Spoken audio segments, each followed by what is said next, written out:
We do have a little bit of leeway with the opening length, though. Well, I can hear Zanele's dulcet tones. Says that low-key complaining.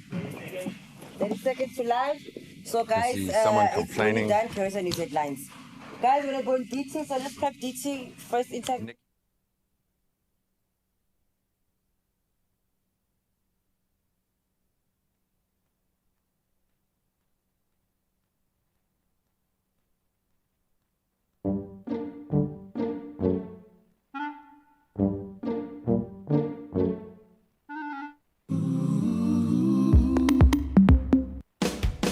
Into the day with the dawn ringing in my ears. Oh, well, I tune into my TV show. No better way, I gotta get myself into gear. Let's go. Oh, and I feel good today with my wake up in the morning espresso.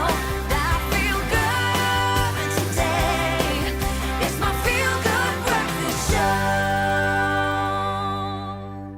Oh, it is quarter to the weekend, baby. And we're feeling so good on your Feel Good Breakfast Show. Best part, we dressed up to the occasion. You look good, No, babe. you look good. You look good. You always look good, so you've created expectations, but you look amazing this morning. And there is a great energy in this space today. We've had an amazing week, and it's going to be supercharged today. We're going to have to chew on some of the tough stuff this morning, but there is also a beautiful air of celebration at the moment. Eid, a beautiful moment for reflection, a joyful time of celebration, of connection, togetherness, and sharing with loved ones after the sacred month of Eid al-Fitr. And I know a lot of people are swept up in a beautiful space right now, so we want to join you there. Please, this morning we're embracing the spirit of the occasion with elevated Eid-style inspiration from content creator. We'll have Aniza Tofo join us, along with the beautiful ideas for setting the perfect Eid table. I know there's a lot of pressure there. And a delicious feast prepared by Fairuza Abrams, who joins us again. I want to know, though, it's not just Gray and I here in Cape Town. We've got Zan and Chan holding it down in Jozi. Ooh, good morning, beautiful humans. Here we go. It is Thursday. They said quarter to weekend. That's right, that's right. And as you guys know, it is Miss Chapika Island herself. And she went on a whirlwind of an adventure because they are searching for the next paradise destination as they heat it all up on Chapika Island search. She went and traveled to incredible locations around the world to see which one could host the next season of Chapika Island. Treasure, where did you kick things off? Oh, babe, we kicked things off in Mombasa, Kenya. And this is the most exciting thing, is that in each and every one of these 7 countries that we traveled to for Tropical Island Search, I did not go alone, no. Particularly in Kenya, Jonathan Boynton Lee was with me. And this morning, we're bringing those Kenyan flavors into the kitchen with a delicious beef wet fry and a much-loved dish often served with ugali. And I do need to tell the Expresso family about something about, like, me and Jonathan. Okay, tell me. But can we wait for Jonathan to get here? Can we? Okay, I don't know if I have the time to wait, but please. we will wait. You have to. Yes. Very, very soon. And I'm considerate of them because I couldn't go to Kenya with the 2 of them. They said, you know what? I'm going to bring Kenya to you. Yes. Thank you, my darling. Oh, we got you, my babe. And Uzanti, we got you when it comes to a whole lot of entertainment all the way until 9 a.m. We're ready for this, right? We are ready because Carissa is standing by with your 6 a.m. headlines. Well, thank you, beautiful ladies. It's just gone 2 minutes after 6. It's time now to get into your national news headlines, where Health Minister Dr. Aaron Motsoaledi has placed the department's Director General, or DG, Dr. Sandile Buthelezi, on precautionary suspension following his arrest alongside Deputy Director General of Tertiary Health Services, Dr. Malikole Mahlati, and Chief Financial Officer Phineas Mamahole. Now, the trio face fraud and theft charges related to irregular service provider appointments, with Buthelezi also charged under the Public Finance Management Act. Suspensions will remain until the conclusion of legal proceedings or contract expiry, while Professor Nicholas Crisp assumes acting DG duties for 3 months to maintain departmental operations.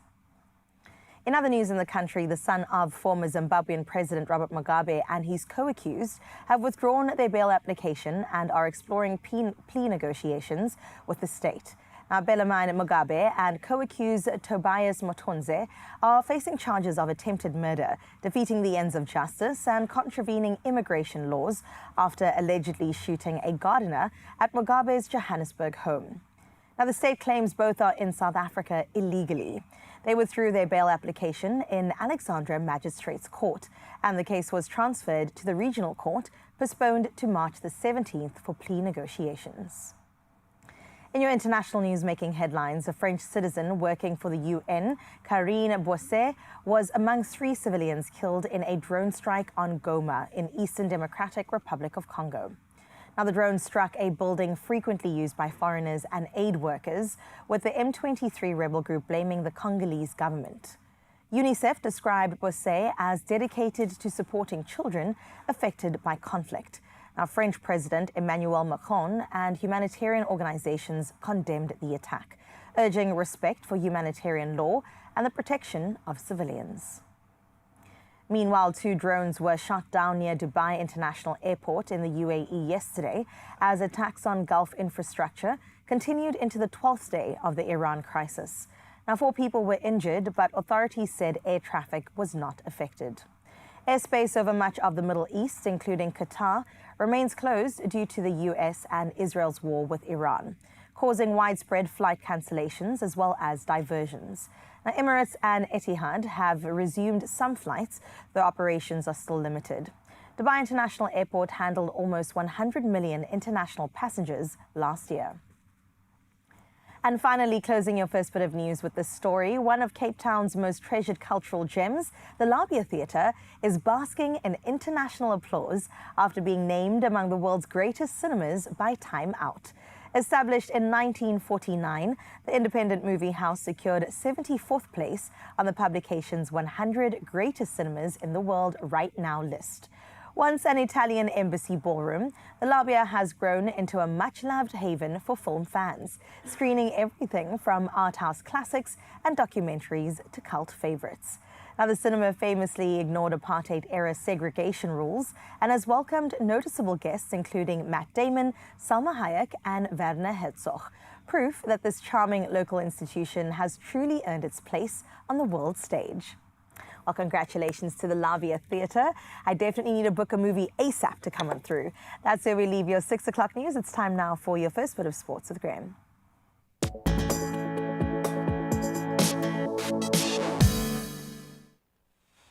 I think the Labia is running the Elvis docu. Go and check it out. But right now we want to check out what's happening in sport, especially local football, because we know it is going down to the wire and they're back in it. Football is prominent this morning. Why? Because Orlando Pirates, they did it last night to keep pace with Mamelodi Sundowns in the Premiership with a 2-0 victory over Richards Bay in Soweto to keep them joint at the top of the summit. Oswin Apollos, they opening the scoring before Evidence Makgopa sealed the win with a stoppage time penalty. That result now keeping Pirates firmly in the title race. Well done, boys. Now let's get into cricket, and a lot of cricketing action this morning. Zubair Hamza struck an unbeaten 119 as the Lions secured their 7-wicket bonus point win over the Dolphins. That was in their CSA One-Day Cup Challenge. And down in Cape Town, David Benningham and Javeshan Pillay both hit half centuries as the Western Province, they edged out Berlin by just 3 wickets. Now we stay with cricketing news. This one for the books, as Nahid Rana claimed 5 for 24 to inspire his team Bangladesh to a dominant 8-wicket win over Pakistan in Mirpur. Tanzid Hassan, he struck an unbeaten 67 as Bangladesh chased 115 in just 15.1 overs, taking a 1-0 lead in their 3-match ODI series. Now we can get into the tail of the tape of our European football, continuing to serve it up, and Arsenal were held to a 1-1 draw by Bayer Leverkusen. That was after a late penalty converted by Kai Havertz saved some grace there, while Real Madrid, they cruised past Man City 3-0 thanks to a hat-trick from Federico Valverde. And then meanwhile, Paris Saint-Germain, they beat Chelsea 5-2 to continue the goal fest. Kavicha Kvaratskhelia, he starred as the Parisians took firm control of the first leg of their tie. We'll touch on those headlines again as we progress this morning. I've got to say to all South African sports fans, loving the retro Bafana jerseys we are seeing all over. Let's bring him back. I absolutely love that, but that's where we leave our sport. Let's set the tone for the day with the weather.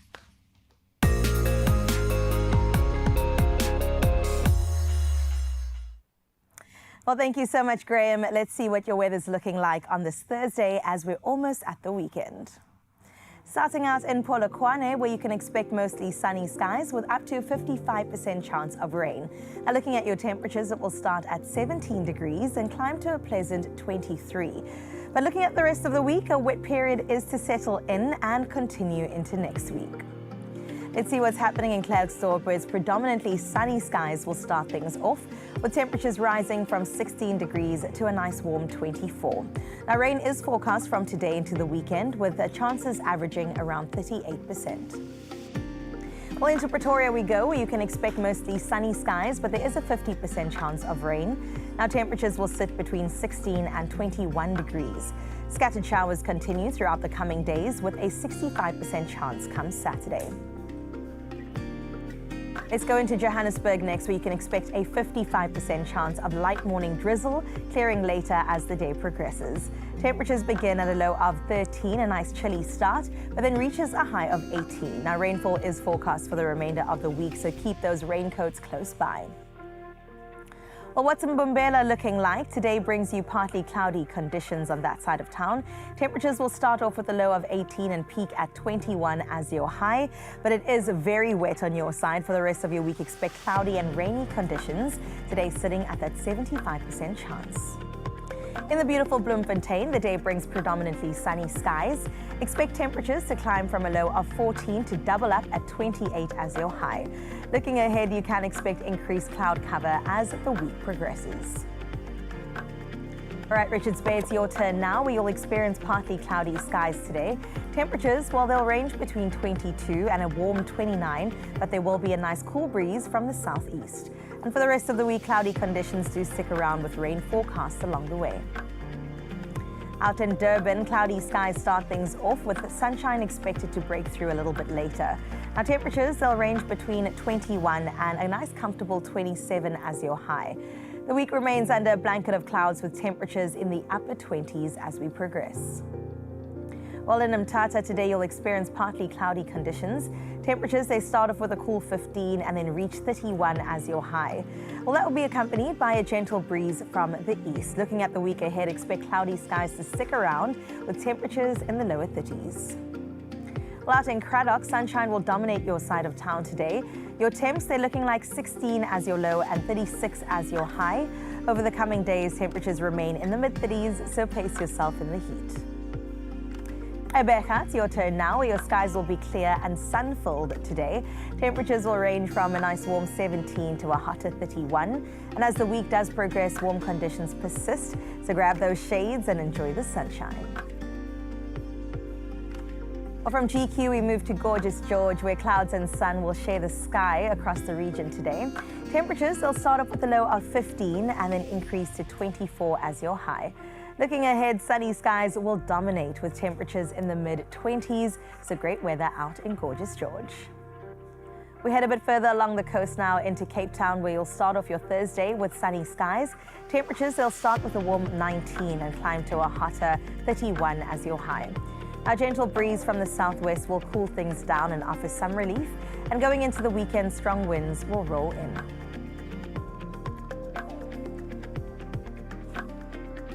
Moving further inland to Sutherland, you'll experience mostly sunny conditions on your side. It starts the day at a nice 16 degrees and then it climbs to 36 as your high. Now, in the days ahead, expect temperatures in the mid-30s, and don't forget to hydrate along the way. Well, Kimberley, what's it looking like on your side? Very bright, very sunny. That's how you start your day, and hopefully it will continue that way. Expect temperatures to swing between 17 and 31. Over the next few days, expect mostly sunny skies, with clouds coming in from tomorrow, but the temperatures still remaining in the high 20s. And lastly, out in Uppington today promises plenty of sunshine with mostly clear skies. Temperatures will climb from a warm 17 degrees to a hotter 31. Now, looking ahead at the week, you're in for pleasant days with temperatures hovering in the upper 20s, a perfect excuse to chase the ice cream truck as soon as you hear the music. And that is where we leave your temperatures for now. But as you know, Expresso fam, we've got to get into that sunrise view of the hour. This time around, once again, KZN being represented through the eyes of Fana. And thank you so much, Fana. You know what? Sometimes minimal is the way to go. And the way the sun and the clouds and the sky is just doing the absolute most here definitely is deserving of an applause. So Fana, thank you so much. And we wish you a beautiful day ahead. 24 degrees is what you can expect on your side of town. So hopefully those clouds will make its way past you and the sunshine will shine on through. And remember that you can share your morning view with us and share it with us on this number 063 036 9649. For now, the official duty is out the way, so let's get the show on the road. Oh, now maybe you're like me and you were looking at that weather report, feeling the temperatures last night, the 49 degrees that it was inside my bedroom, and you saw a gap in the market. Maybe you saw a product, a cooling blanket for dogs. But how do we action that? How do we get our great idea to become a company? We need to be entrepreneurs. Ooh, so we need to tap into that spirit and then start one of the most arduous, confusing, challenging, and beautiful journeys that a person can go on. So this is what we want to put to you guys this morning, because I have a feeling we've got a lot of hustlers out there, be it your side hustle, your main hustle, all your hustles, your 20 hustles. Being an entrepreneur requires some magical moments and some insight. So we want to get some of those gems from you. Absolutely. So please let us know. You can find us at Expresso Show across our socials. The Good Morning Post is officially open for you. What do you think that you would get into? That's what we want to know. And I'm very excited to see. I think South Africans are naturally resilient and problem solvers. Oh, and so you definitely have it within you, right? We saw it during COVID. And I think the biggest issue we've had post-COVID is people coming back from their side hustles that they created so successfully. But the bottom line is you're going to need a hand up, you're going to need a connection, you're going to need a network, you're going to need a mentor. And this is speaking from a lot of personal experience. And maybe this is your opportunity to connect with that network. So put it out there. Tell us what you're doing. What is that great idea? Right. And what do you think it's going to take to make it in the big wide world out there? Lots of gaps in the market. Please, I haven't copyrighted the dog cooling blanket thing yet. So just give us 5 minutes to jump on that. Very cool, though. Very cool. Oh, I see what you did there. Just TM it immediately is all I'm saying. But right here on your Feel Good Breakfast Show, do stick around. Great conversations coming your way. A really impending one all about how fuel prices are potentially going to increase because of the current political climate. And then Jonathan Boynton Lee is going to take us somewhere absolutely special. And just looking at his face is special enough. Imagine that in an island setting. I love it. We'll see you there after this. Only you can make my day.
It's my Feel Good Breakfast Show.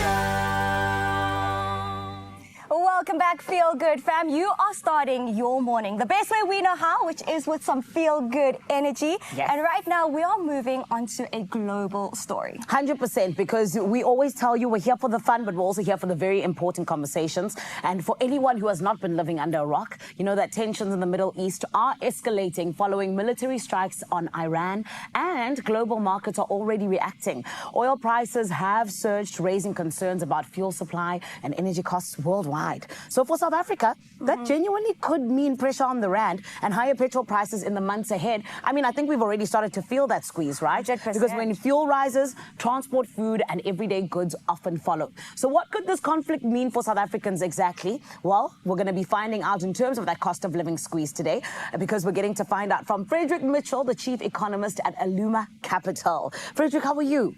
Good. Luckily, I'm not.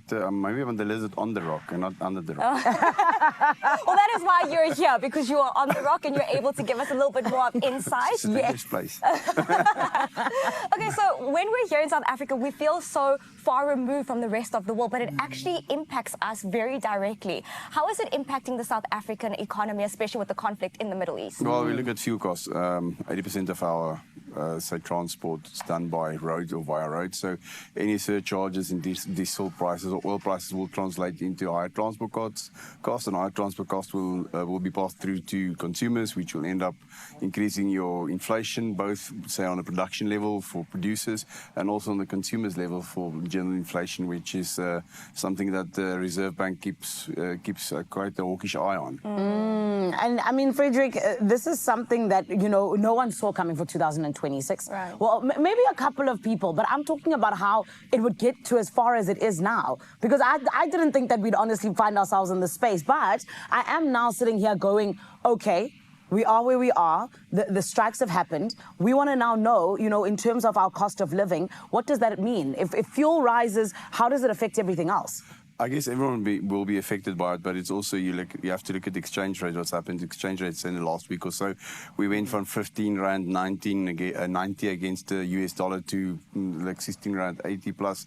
You've seen the oil price went from say 190 or $63 to 90 or 85, and then to 109, and then to 118, and now it's back this morning like $101. So it's going to have an effect on inflation. It's going to have an effect on petrol prices that we see at the pump, and it's going to cause some pain for consumers if the government starts lifting the prices to compensate for the changes in oil prices, as well as the change in exchange rates that we saw this last week. So we might pay more for bread. We might pay more for a few other things as well. No, not only a few other things. I think most. Everything. Oh, because wow. It's a whole ripple effect through the whole economy, and that transpires. It's like dominoes falling, and hopefully it can be stopped at some point, or we can get some price stability in the international market, and the rand will start stabilizing, and then we can get it under control somewhat. Now, look, I filled up my tank yesterday. That is already a very expensive outing on its own. Then everything happens in 2026. How long might we see this increase in oil prices, fuel prices, transport? It's very difficult to say at this stage. I guess it's to do with the closure of the Strait of Hormuz, and we will have to see whether the US can guarantee shipping in that area, ships moving in and out of the strait. That's going to have an effect on the oil prices internationally. And we've seen that closure or the possibility of not moving through the strait has caused prices to surge immensely in the last couple of days, a week, maybe or so. Sure. And Frederick, I mean, we have been celebrating for a while now as South Africans, because we kept seeing the rand get stronger and stronger, even if it was just by a few cents. We were so like, we're in a good excited. space. Right? You see what I'm saying? But now we know how, you know, essentially the emerging market currencies get affected by what's happening globally. So can you talk to us? What does this mean? Are we no longer going to be celebrating? Are we going to be sad, actually? No. I don't think we have to be sad only. It's like, I think it's a mixed bag at this stage. Okay. So luckily we've got the mining sector, especially gold mining or gold, that's been a good one for us. In times of uncertainty, the investors either move into dollars or they move into hard currencies or assets like gold. And luckily for us, if the gold price keeps increasing or remains high at $5,000, it bodes well for the rand. So it gives us some pillow or cushion to weather us from the storm a bit. But that only continues as long as the crisis continues for at least for the gold price and the move away from emerging market assets, including the rand. Okay, so we're looking at a little bit of good news here. Can we still be optimistic about the interest rate lowering? That we obviously thought was happening this year until 2026 said, hello, we've got a new surprise for you. I can't be Santa. You can be our Santa. Well, I think it's going to be a difficult ask for the Reserve Bank to see what's going on in terms of. We know that any increase in the fuel price, let's say if we look at 8 rand that was in the news, that possibly going on with that, it can mean anything from 1.6% upwards on inflation, and we know that the Reserve Bank doesn't like that too much. But I think for now, my assumption is that the Reserve Bank will keep rates on hold for now while steadying the ship. Yeah. Then if we may see some inflation later in the year, say they might consider start cracking it up again to get it under control, because we've got a new target. It's like not a range anymore from 3 to 6%. It's now a 3% target with a 1% variation up or down. So it's a tighter target, so to speak. And if it's a tighter target, it means that the Reserve Bank will be even more hawkish on inflation rates and inflation and interest rates going forward from last year onwards. Sure. Frederick, I want to go back because earlier on I said no one saw this coming. Because we did expect things like, the interest rates to, be lower and whatnot. We thought we were going to have a good year, right? But clearly not, according to you. This is me as a civilian. As Zanele, who's living my life like it's golden, I thought, yes. But Zanele, it's like you in the news. You should be knowing, you should be following signs. I am in lifestyle and entertainment. It's Carissa and then to the news. I am Frederick just never a outed good you. time and a long time, Frederick, please. But genuinely, Frederick, like I said, we were celebrating things like the rand getting stronger. We were saying that, the interest rate is going to look good. So with you saying that you saw something different coming. When you look at the news, it's this Iran Middle Eastern crisis was coming. It's a boiling thing that's been ongoing. So you had to keep an eye on it, just from a interest sake of just to see what was happening. So I wasn't too surprised by the strike. I mean, you don't move if you're the US, you don't move that much military assets into a region if you have got no plans. I mean, that's been transparent for a week. It's like saying, I'm going to bake a cake, or you're not saying you're going to bake a cake, but you put all the flour and the eggs on the table, and it's like, what do you do? It's like, no, I'm just putting it on the table. Like, it's the same thing when you see all these movements. You're not wrong. Russia did the same thing a couple of years back, actually, where they said, no, we're just on the border. We're just sitting here. So, okay, you're not wrong about that. But then talk to us just about then, earlier on you mentioned how it's a mixed bag, right? And how, we look good when it comes to the gold side of life. Yes. Can you speak to me about trade and investment then? Does that put us on a little bit of an okay side? Well, this is now where it's really getting interesting. And I don't want to go into the politics because I see we had a new ambassador in South Africa. Yes. And we know that the US is, let's say, having a quite sizable stake in the South African economy by the companies that's just operating in here. So I see there was some... How can I put it? How do you put it nicely? Politically correct. I don't think it's like the ambassador saying things that the South African government didn't like and was called in and said, what are you saying?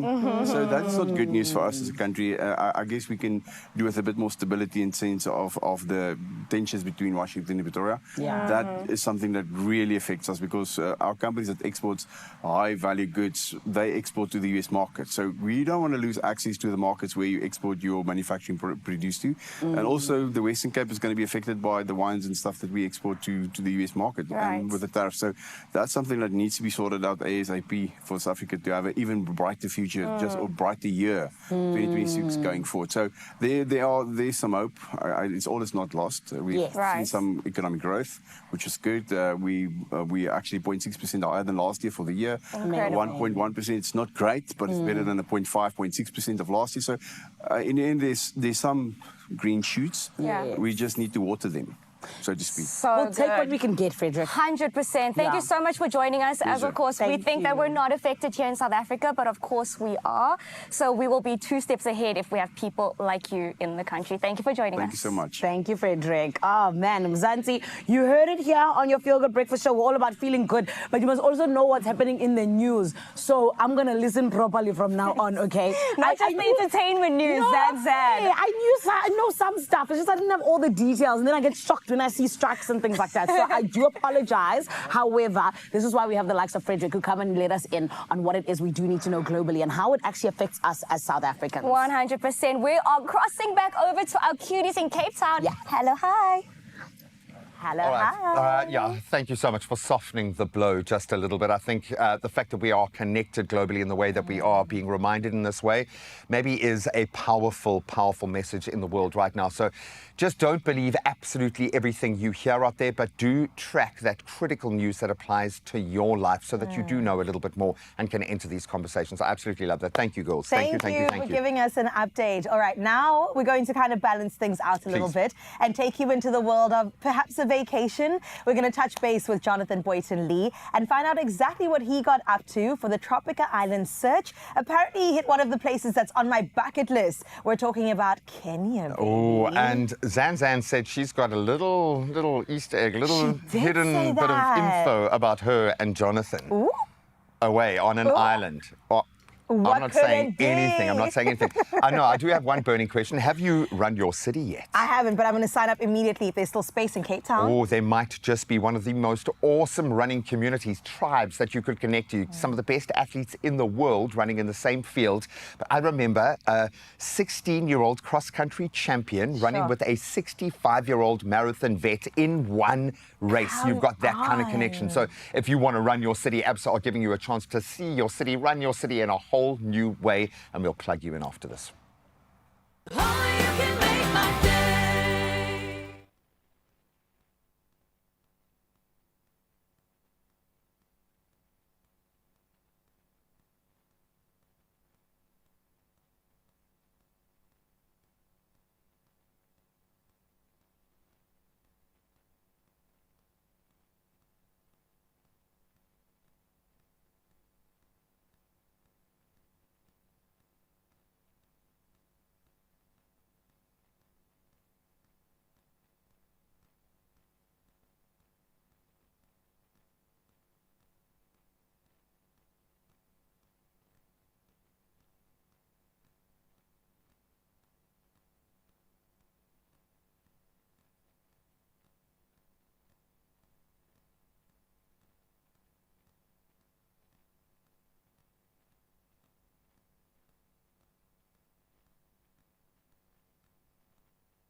It's my feel-good breakfast show. Oh man, Mzansi, it's so good to be with you. You're right here on S3 and it is your Feel Good Breakfast show. And what better way to feel good than heading off to an island, or one, or two, or 7, actually. You would know. All right, so it's been over a year since we last saw celebrities and smooth fans battling it out on Tropica Island of Treasure. And now, the search for the next paradise destination officially begins. Yes. All right, that is all happening on Monday. Brand new show, Tropica Island Search, follows this beautiful lady. Me. And very familiar, if you didn't know, very familiar Tropica faces as they travel to incredible destinations around the world to see which one could possibly become the next Tropica Island. Now, kicking off the adventure, Zan didn't go to Kenya all by herself. So everybody, please give him a feel-good welcome. It's Jonathan Voice and Lee. Yay! Jonathan! Can everyone do this now? Yes, and this. No, it's this. It's this. Oh, it's not clicking. No, we've moved on. Oh, okay, so I've been doing it wrong the whole time. Jonah, this is why we love you so much. How are you? Good, how are you? Amazing. Good to see you in the Expresso. Oh, thank you. That's very kind of you. Doesn't she Thank just you. look right at home? You both look perfect. We appreciate getting that stop. from you, the royalty at S3. Jonah, but Jonah, didn't you feel at home in Kenya? I did. It's very Yes. similar to South Africa, don't Facts? you think? Yeah, no, 100%. The people are just as warm. This is true. Look, we don't have Cape Town's got almost the same turquoise waters, but not quite. It's not quite the tropical paradise that Kenya is. 100%. And I mean, I think that, us going on this little journey, it was genuinely something so special because Kenya has something that is just so unique about it, right? Mm-hmm. So let's talk about that. How did it feel firstly, to be kicking off a series like this where we're jumping on into such a culture-rich place and actually getting to kind of immerse ourselves? You know I like to be number one. Yes, Very Jonathan. competitive. So I'm very happy that our episode is the first. Yes. That's all I care about. What was the question? How did it feel kicking off a series like this? Well, there it is. Number one. Yes, and Jonah, I mean, you're someone who is no stranger to competition. I mean, having been the games master, but also having competed as well. Let's talk about how Mombasa did in your eyes. Listen, I think we chatted about this. Yes. If there was a prize, there might not be a prize, but has anyone presented, competed, and done the island show? No. Okay. No, it's only Another win. That's it. He Another gets win the for me. prize. a legend. And Take the again, trophy. I love it. okay, as we said, Monday the show kicks off. So without giving us a little too much, how was Kenya for you? How was that experience? Would you go back? What can we say? What can we say? Well, There was lots of laughs, lots of adventure, amazing experiences, tropical waters, white sands, incredible food, amazing people, culture, history, everything you need to make Tropica amazing. Did we compete? Oh, Did as we in do him and stuff? I? Yes. No, actually, me and John, we actually had to do stuff together. There was a point, weren't we Yeah. sailing or something? There together wasn't at a some lot of point? competition at all, actually. We ended up just being a married couple, literally. I actually feel like I'm like the third wheel on a date. Yeah, sorry, right now, to sorry. be very honest with you. And I actually owe you an apology for the other day. I must take your hand and Yes, make this please official. do. You This is are awkward. my one and only TV wife. Oh, actually, no, let me expose you first, then you can I love apologize. You. I love you. But I did say the other day in front of you that I could possibly take another wife. Yes. But I'm not going to. Thank you. Okay. Thank you. Just so you know. This is why Right. he's my husband. Okay. It's official. Everyone knows. Thank you. Only on your feel-good breakfast. Exactly. And Donna, I mean, listen, this is something that I also feel like is a first of its kind. I mean, you know television, Donna. This is why you're a legend.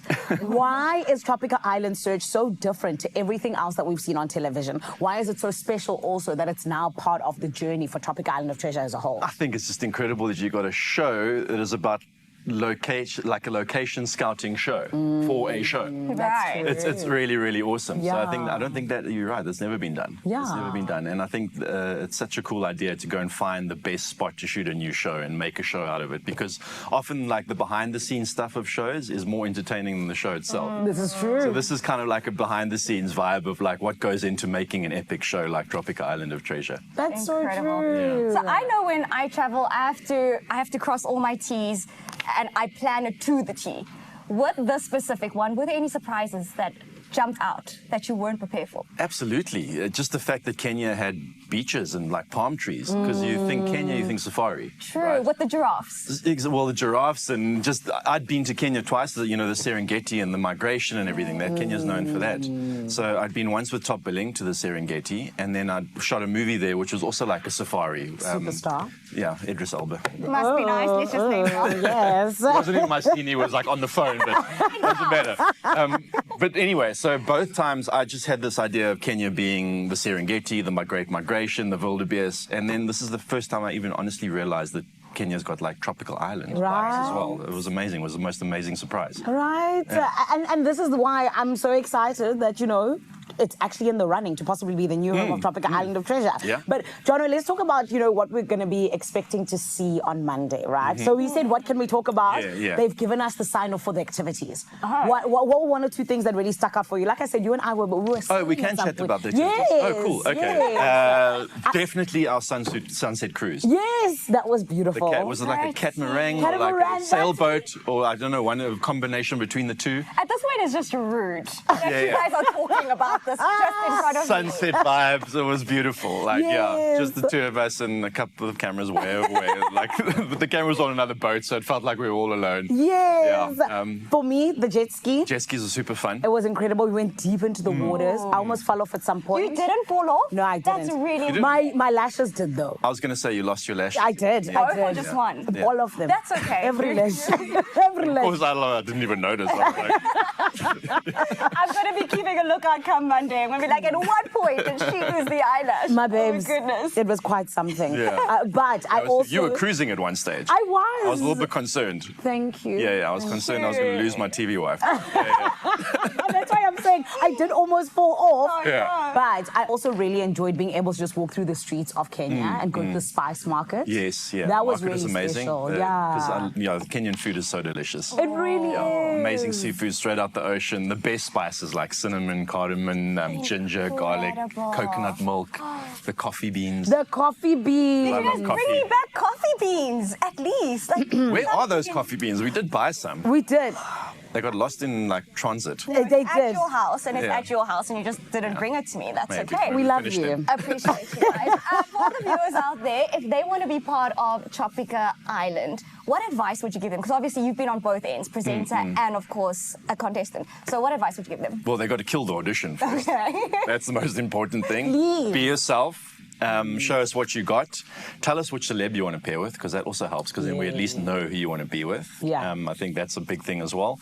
But just have fun with it. Like, don't make it like this formal sort of monologue audition. Just do something interesting. Do something fun. Do it in a swimming pool, or jump off something, or run through something, or make it an action adventure. I was going to say, you can hear he's an action star, hey? Yeah. Some people to jump off buildings Yeah. and jump into water and... Give us a jackass moment. Give Oh us a my stunt. goodness. Yeah, because you've got to stand out. Remember, thousands of these things are coming in. Yes. You've got to make yours stand out and make Can it I unique. ask, would I be your Tropica partner? Do you think we would win? Or Absolutely. Would you just let me go? No, you're a fierce little one. Dynamite, small Yeah. packages, the whole thing. And she's yeah. also super smart, so Yeah. the puzzles and everything. Yeah. Oh, you At guys- the gymming every day, physical, There super it is. competitive. Appreciate I know it. you're This is very actually what I. competitive. This is Yeah. actually what I wanted. That's why I asked. I love knew where this. the answer Yeah. was going to go. I love this. And look, my friend, when we talk about greatness, okay, we're talking about the Tropical Island Search. And like I said, Jono, it was so lovely being able to go on the very first island with you. And I think everybody's in for such a beautiful thing. Yeah, it's gonna be special.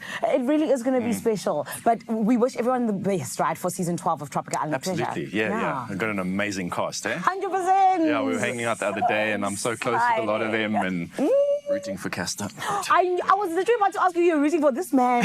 He has no scar. My goodness. Oh, he's like, let's She's just incredible, go for it. though. Oh, I my love her so much. word. I really love her so much. All right, everybody. As you guys know, Tropica Island Search is coming up on Monday right here on S3. So let's take a look.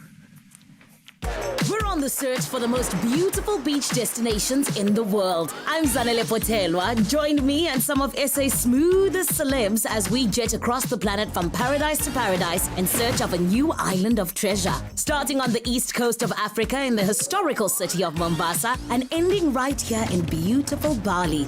Our journey begins Monday, the 16th of March at 6 p.m. Repeat Tuesday at 2 p.m. on S3. Oh, man, I love that. I think we want to change jobs. Can we change jobs just now? Vanilla. Just for a little bit. How just does for it the feel season. living our dream? Oh, I love that. I love the love there as well. Absolute beautiful kind of basis of respect between two powerhouses in the industry. We are here for that. Thank you, thank you, thank you. Well done, team. Man, well done, team. Now let's get into the lens of wellness. You know that we love doing that on your Feel Good Breakfast show, and it sits at the heart of every human story. Our need to move and connect and also find belonging. And once again, Absa brings that to life from the streets of Gqeberha, where Kyle was on the ground for the first 2026 edition of the Absa Run Your City 10K. If you think you know 10K and how quickly they can be completed, let's shake things up a little.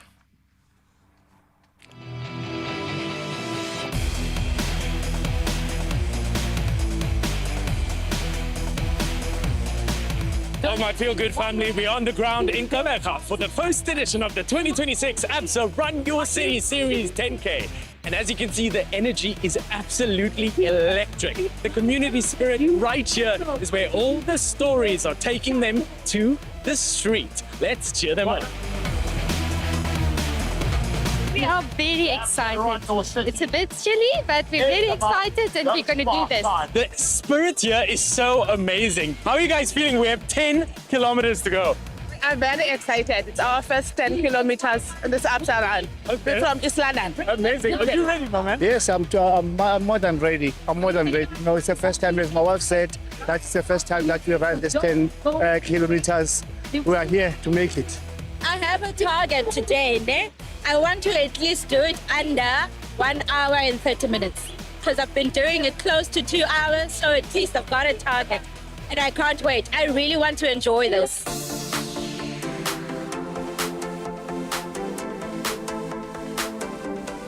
Tell me about this brand partnership between Absa Group and also the Absa Run Your City Group. I mean, what impact does this have for, let's say, Gqeberha as a whole, for the community, and also for the economic impact of the city? Yeah, what an amazing event today. Absolutely awesome. You could see the energy coming through. The streets were lit up. You can see those shared spaces, and Absa is creating for what we call a movement, a positive movement for the community. So it's more than just an elite race. It's something that creates a movement for us to move forward. I think more than that, the funds we raise here, every kilometer captured on the Strava app, goes towards a good cause across the country. Last year, we raised 1.5 million rand, which was donated to schools and other initiatives across the country. Shane, you talk so much about movement, and initially, you know, this is really a tie-in to what Absa's Your Story Matters purposes is. Tell me a little bit about that. How does this event tie into the overall Your Story Matters? Your Story Matters is one of the key things for us. Today, you've seen elite runners coming through, and they have a story. You also see the community coming through, whether they're running or walking. Every single one has a story to tell, and Absa created that story today. Not just today, but for months after this, they will be speaking about the Absa Run Your City series story in Gqeberha. You guys are obviously here to support a couple of people, right? Who are we here to support today? Adrian Wolskert. Amazing. And yourself? Yes, also Adrian Wolskert and Dion Lee Hendricks from the Poland also. It's always nice to cross the finish line first. I'm so grateful to be back in South Africa competing again in Gqeberha. But it was pretty good, strong headwind towards the last 4K, but I was able to squeeze through it and still win. That's the most important.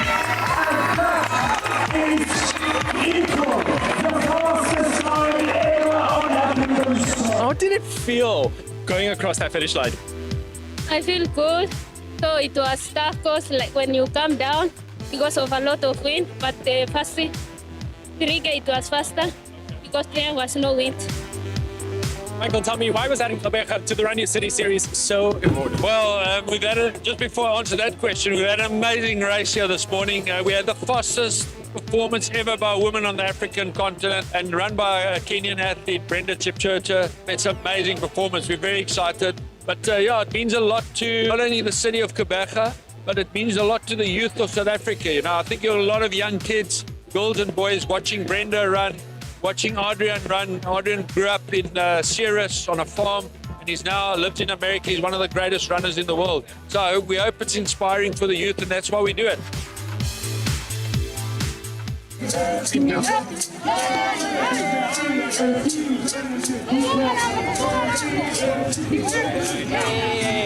girls. What an incredible day here at the Absa Run Your City Series 10K in Gqeberha. And look, the very first edition of passion, purpose, and powerful stories. What an amazing way to bring people together to showcase that your story truly matters. Well done for looking like you were about to run the race there, Kyle. Come on.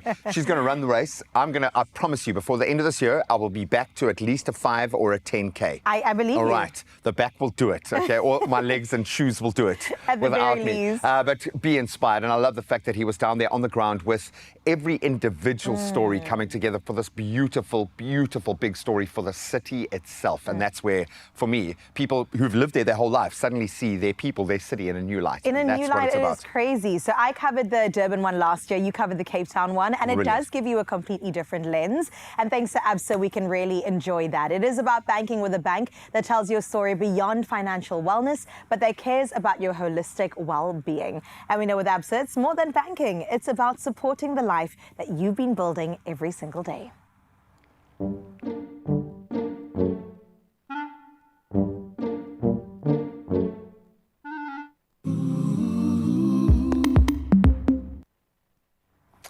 I have many questions this morning, which is always a good sign. The show must be rich. What is a wet fry? Jonathan Boynton Lee, one of our absolute favorite human beings, is going to be whipping up a Kenyan wet fry. Ooh. Is it wet and fried at the same time? Or fried and then dipped in a sauce. Oh, this is what we want to know. here for that. The taste of Kenya is coming our way. There's a clue. Okay, well, I don't care what it is. I will eat it right now. Wow, we can't wait to taste Sure, what that looks Kenya lovely. exactly is tasting like. It looks delicious, and we'll find out how to do it straight after this.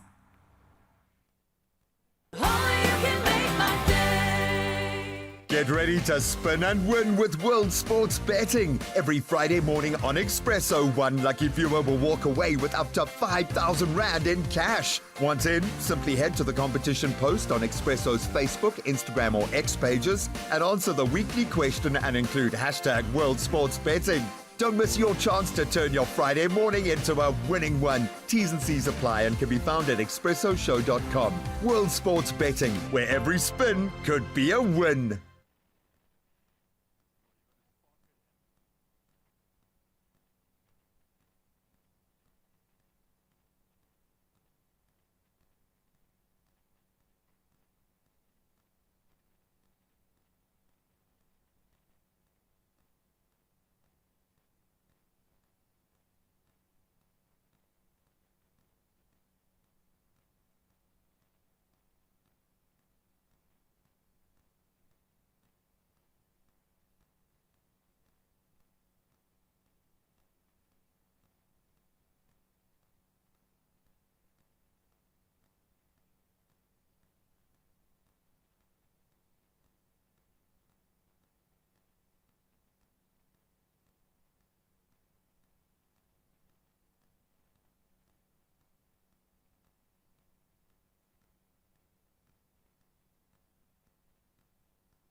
It's my feel-good breakfast show. Welcome back, Feel Good fam. You're still tuned into your Feel Good breakfast show right here on S3. Now, as I said, Zanele and Jonathan, they're such lovely humans. They said, we are bringing Kenya to you. Obviously, Jonathan recently traveled to Kenya with Zanele as part of the brand new show, Tropica Island of Treasure, and of course, Tropica Island Search, where they explore incredible destinations that could possibly, potentially host the next season of Tropica Island of Treasure. Okay, Jonathan, are you ready to get things going? I know you're a very competitive, confident guy. When we came to the kitchen, I've never seen a man more stressed. Are you good at cooking? This is such a fancy kitchen with so many fancy things. Are you not used to a gas stove? I'm used to an air fryer and a pot obviously. that boils vegetables. And your eggs. And my eggs. Your eggs? Oh, I was saying my Jonathan, eggs did cook for me, but no, eggs, yes, my Your eggs. Okay, so you don't have a gas stove. Can you turn on the gas stove for us, please? Do you know how to do that? Yeah. It's that one? No, I've got it. Okay, we've got it. No, I don't got it. No, he doesn't have it. Do we have it? Yes. Yes, we do. Good job. It's a big flame. Step number one, done. Okay. So what do we have here in the pan? I actually know what I'm doing here, honestly. Okay, but we Stir fry. fried that first. Tell everybody what's in there. Beef. Oh, am I saying the dish? I thought you were hosting me. Okay, everybody, we have some beef in here. We have stir fried the beef already. Yes. So we're going to just place that in the plate over there. This is a bit of traditional Kenyan spices we're working with Oh, here. love Nice it. Kenyan dish. It actually smells like how you said you guys went to the spice market in Kenya. Some of my favorites. Got some onion, Okay, we're putting some onion in the pan and then some green peppers, green peppers. bit of a bit of oil. Don't forget the oil. Okay, good job. We need that to fry it up. A little bit of A oil. little bit. Some pepper. Some green peppers. Okay. And Okay. then we're cooking that off for a little bit. Okay, cool. Okay, let's do that. I'm gonna fry that up. Brown the Perfect. onions. So tell me about the spice market. What was your favorite thing in there? Did you buy any food while you're there? Is it only spices or is there food there? No, you have to get involved in a market. The thing with markets that I love so much is you walk in there, it's kind of like here, and you just overwhelm all the senses, the smells, the sights, the sounds. It's like chaotic, and you're smelling all the spices, and you can literally taste things on your mouth, and everything's so colorful and fresh and straight out the ocean or straight from the farm. Incredible. So the markets are just the best place. I always love going there first when I'm exploring a new place. So has your air fryer seen and tasted a lot of the spices? No. No. What are we cooking with? Just some The salt coffee. and pepper. The coffee's, The yes. coffee has. There, Okay, there was that this counts. coffee shop which was amazing. Like it was a wall this big, just different kinds of coffee beans. Like I'd never experienced anything. And the guy will like pop it open for you and you can smell different coffees and decide which beans you want to take. And then he puts it in a big bag for you. You can chuck it over your shoulder, like proper old school. Do they have almond milk? If I was to visit Kenya, could I get some coffee beans with almond milk? I can't remember if there was an almond milk flavor. I don't think so, no. They're goodness. purists there in Kenya. I They- don't think yeah, they mess yeah. around with that type of stuff. Yeah. It's all Okay, proper. I think it's time to add the spices, the garlic, and tomato paste. No, not those tomatoes. Not the tomatoes yet. Garlic and ginger. Garlic and ginger. That's the one, yeah. yes. Two of my favorite spices ever. Oh, yummy. Okay. And then we've got some spices over there. Oh man, that's the best. Don't you just love the smell of Can you garlic sm- when it hits a Can pan? you smell all? Oh, it's delicious. Best, okay? And Okay, we've got, spice. Or you can do tomato paste, yeah, doesn't spices, matter. some Kenyan spices. Oh, it smells delicious What have we got already. here? I think it's garam masala. Bit of turmeric, I think, in Yeah, there. some turmeric too. Yeah. And then we're gonna, smell that. that's Feel good, fam. That's good. It is absolutely incredible. Smells over like here the in market kitchen. again. Some tomato paste. Tomato there we paste. go. Okay. And then just mix that around. I know This you've is good. traveled quite extensively, both with Tropica Island, so it's Tropica Island of Treasure, and then top billing, and of course your own personal travels. How are you when it comes to food when you travel to different places? Are you, yes, let me try everything, or you're like, Absolutely. I'm scared for my gut? No, you got it. You got it. Like, you got to immerse yourself in the culture and the food of a place to really experience it. Yeah. And I love experiencing all the different tastes. I've tasted some crazy things in my life. Okay, name three of the craziest things that you have. Bat. Ooh. I can't remember where it was. Frog legs, but that's pretty normal now. Like, For but, you. but back in the day, frog legs was like a big deal. Yeah. And the mapani worms I didn't like. They made like a mapani worm stew with just a whole bunch of worms in a pot. And why didn't you like it? The taste, the texture, Yeah, what was it about? It tasted like dry bread slash flour, like it was a weird taste. I didn't like it. Crazy. Yeah, Okay, yeah. I think it's time to add the beef. No, we need to add the tomatoes. Let's add the tomatoes, and then I think there's going to be some sort of a sauce consistency now. We can add some salt and pepper too when you're ready. Okay. There we go. This is looking good. I mean, for someone who just uses an air fryer. I need to get myself a fancy kitchen like this. It Maybe I'll start also- cooking like this. You also haven't set the place on fire. No, I not think yet. Don't jinx Everybody it. is very happy with that. Onions are getting me though, not gonna lie. You need some goggles. Okay, let's add some beef, and then while we wait for all of that to simmer down, you know how the TV world works. We've got some magic here to my left. I know. Because we have a finished product. So we've got to show the people how to make it. There we go. Yeah. And that was all you, Jonathan. All me. That was so quick. You can officially add that onto your bio. Yeah, cook, chef. Cook, chef, done and dusted. There we go. Okay. So normally there is something called ugali. Did you try some ugali in Kenya? I don't think we did, Zan. Okay. Zan around? Zan, did we Zan- try ugali? No. Dan says we didn't try it. So we No. have some rice here. Yeah, ugali's like With- their version of pup. Can I come over to you here? Yes, you may. Come on. But this one has the rice, so you have to, Oh, we have okay, to do the share rice. a All right, plate. all right. I know you're cheating on Zan right now, sharing a plate of food with me, but you have to. Zan will be okay. Zan will be okay with it. Be fine. Okay, so get some beef, get some rice. Okay, get a bit of everything. Yeah. Mm-hmm. How delicious. Mm. Did you try this That is really in good. Kenya? Wheat beef fry. Is that what it's called? That's what it's called. You didn't try it? Mm. You did have this one. I Would you, recognize the look of it and the taste of it. would you say this one is better But than then the again, original one? most stuff in Kenya tastes like these spices. Similar. Mm. Okay, did ours win the taste test compared to the one you actually had in the home city? Yeah. Ours wins? No. Oh. Mm. Guys, I'm so excited. But also, it's not a loss for me because actually this man did 90% of the job. So, Yeah. congratulations. I'm very proud of you. Mm. You started your day with a win. Absolutely. That's really good, though. I'm very surprised with myself that I just whipped that up so quickly. No, you did. We'll put this in a takeaway for I you. feel I need a signature, though. The one guy's got that. The salt There's that thing? other dude on, he like slaps the food and like does nasty stuff to it. No, we don't like that guy. Yeah. We say no to that one. Okay. I can't do that. No, you can't. Okay. You can just eat and finish off the meal. Feel All right. good, fam. You guys can head on over to expresso.com to get this recipe. Look, if Jonathan says it's absolutely incredible, you have to try it right now. We're heading to an ad break. We need to finish off this plate of food. We'll see you in a bit.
It's my feel-good breakfast show.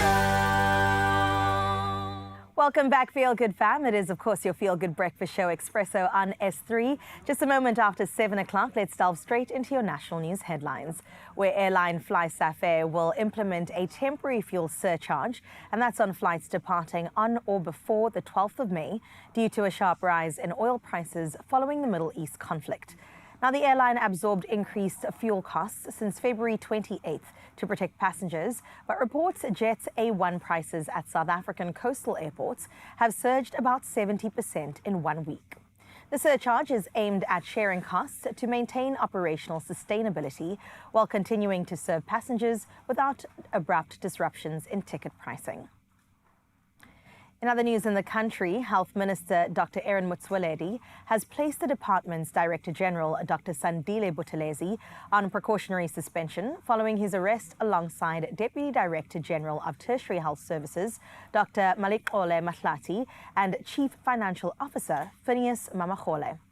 Now, the trio face fraud and theft charges related to irregular service provider appointments, with Buthelezi also charged under the Public Finance Management Act.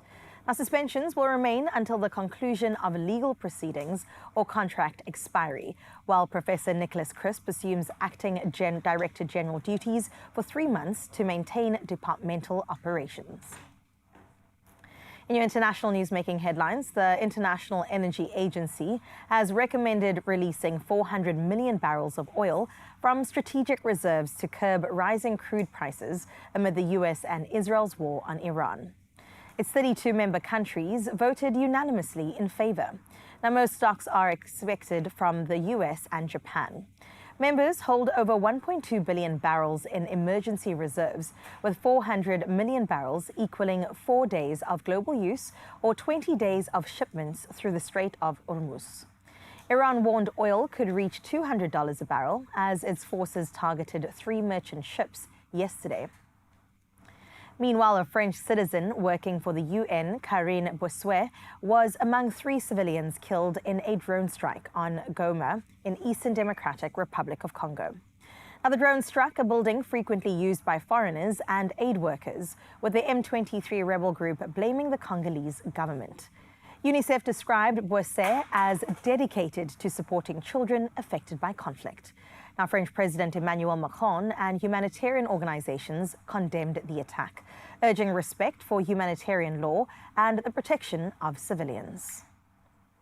Closing off on a more heartwarming note with conservation milestones that have been reached and unfolding in Madhya Pradesh, where a female cheetah named Jwala has given birth to 5 cubs, her 3rd litter since arriving from South Africa. Now, the birth, announced by India's Environment Minister, lifts the number of thriving Indian-born cubs to 33 and marks the 10th successful litter since cheetahs were reintroduced in 2022. Now, the ambitious restoration effort began at Kuno National Park, with animals relocated from South Africa as well as Namibia. Despite challenges and some losses, the growing population now numbers about 53 cheetahs across Kuno and Gandhi Sagar Wildlife Sanctuary, offering renewed hope that the world's fastest land animal can once again flourish in India. So glad that South Africa could do their part in the restoration of our animals. That is where we leave your 7 o'clock news. It's time now for your sports.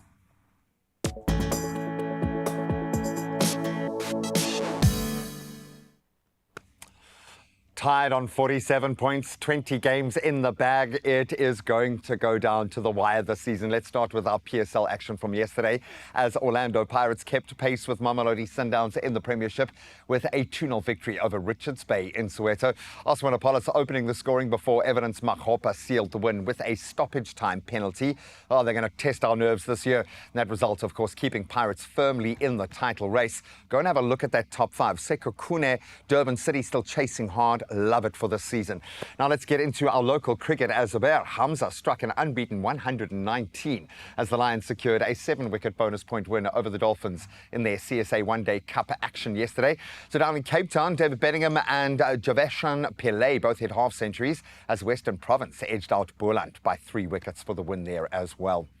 Now, staying with cricketing news, this one for the books, in fact, as Nahid Rana claimed 5 for 24. Gotta love T20 to inspire Bangladesh to a dominant 8-wicket win over Pakistan in Mirpur. Tanzid Hassan, he struck an unbeaten 67 as Bangladesh chased down 115 in just 15.1 overs. Now taking a 1-0 lead in their 3-match series. In fact, ODI series, to really underpin just how emphatic that win was. Now we can get back into the goal fest in European football once again. Arsenal were held to a 1-1 draw by Bayer Leverkusen. That was after a late penalty converted by Kai Havertz. While Real Madrid, they cruised past Man City 3-0. And that was with a hat-trick coming from Federico Valverde. And then Paris Saint-Germain, they beat Chelsea 5-2 with Kavica Kvaratskhelia starring as the Parisians took firm control of that first leg tie. And we saw with the last round how the second leg turned everything on its head. So don't count your pennies just yet. We are going to leave you on that note for our sporting headlines. We'll delve into them again at around 8 o'clock. Right now, the roads should be waking up. Let's bring you the latest there.